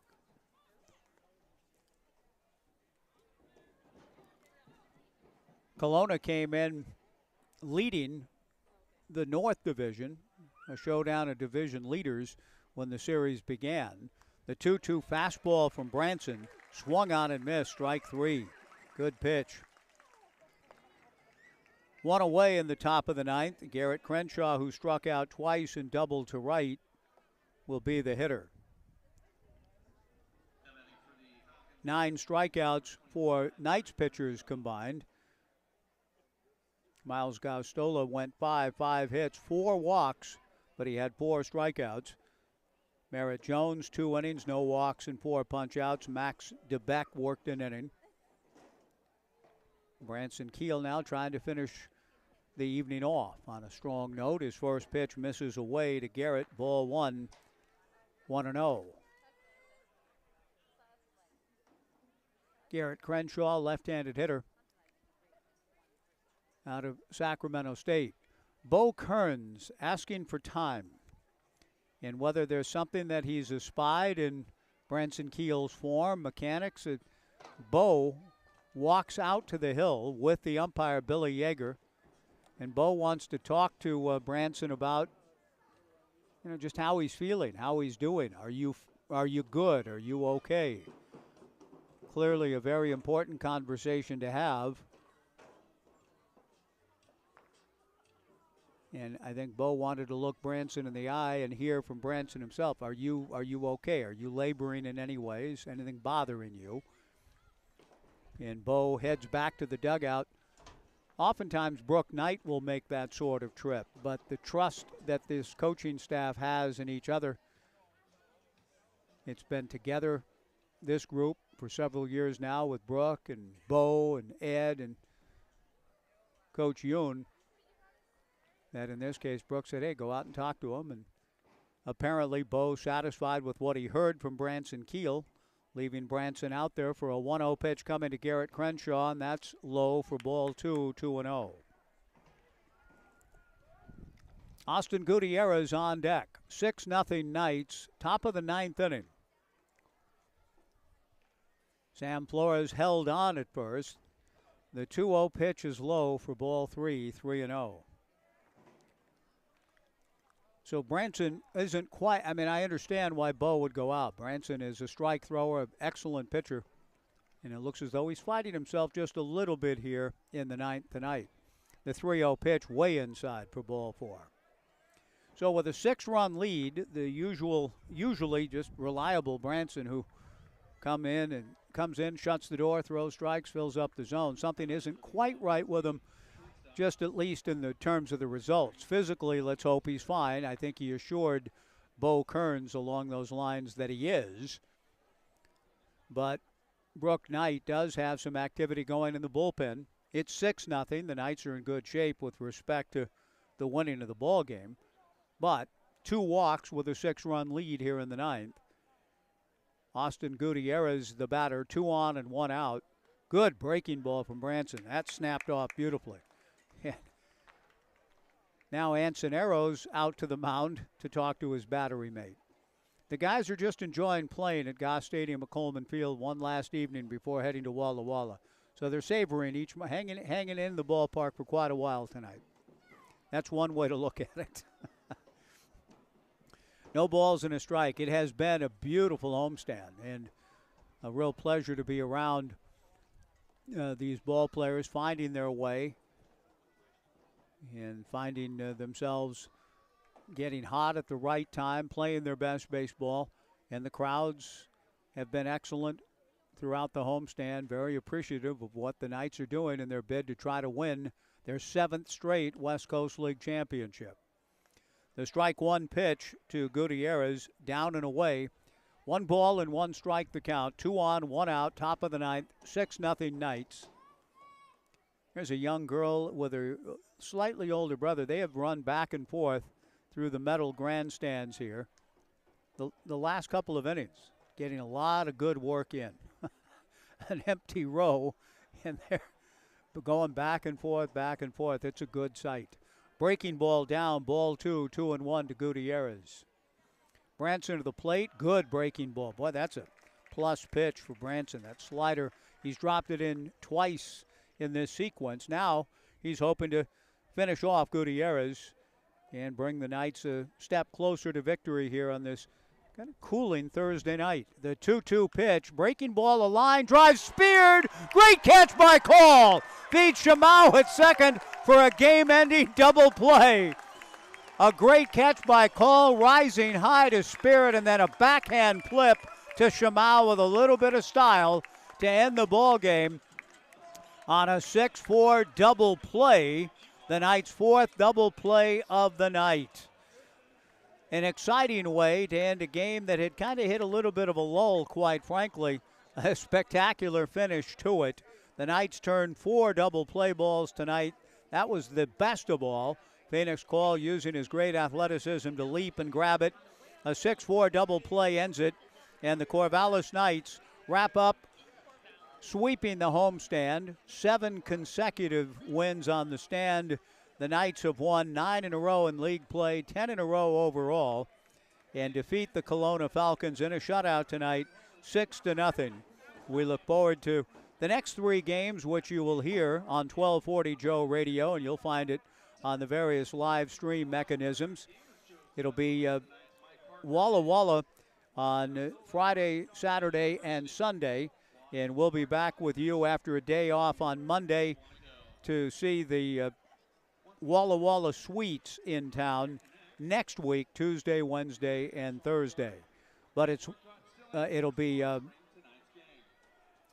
Knights coming back home for the next 3 games, Tuesday, Wednesday, and Thursday. I think I said Walla Walla. That's the next stop on the road. Yakima will be here on Tuesday, Wednesday, and Thursday of next week. So the Knights complete the sweep. Miles Gostola, our Washington Park Advisors player of the game. 5 shutout innings for him. Griffin Ness in his final outing for Kelowna will get to head home with his Papa Kobe and his brother Nolan tomorrow. Back to Laguna Beach. It was a real pleasure to get to learn a little bit more about Griffin and his story tonight. Again, thanks to Dick Ness for providing all of that. Thanks to all of you for listening. The Knights will try to keep it going now on the road in Walla Walla tomorrow night. Again, our final score to wrap up the homestand. The Knights 6 and Kelowna nothing.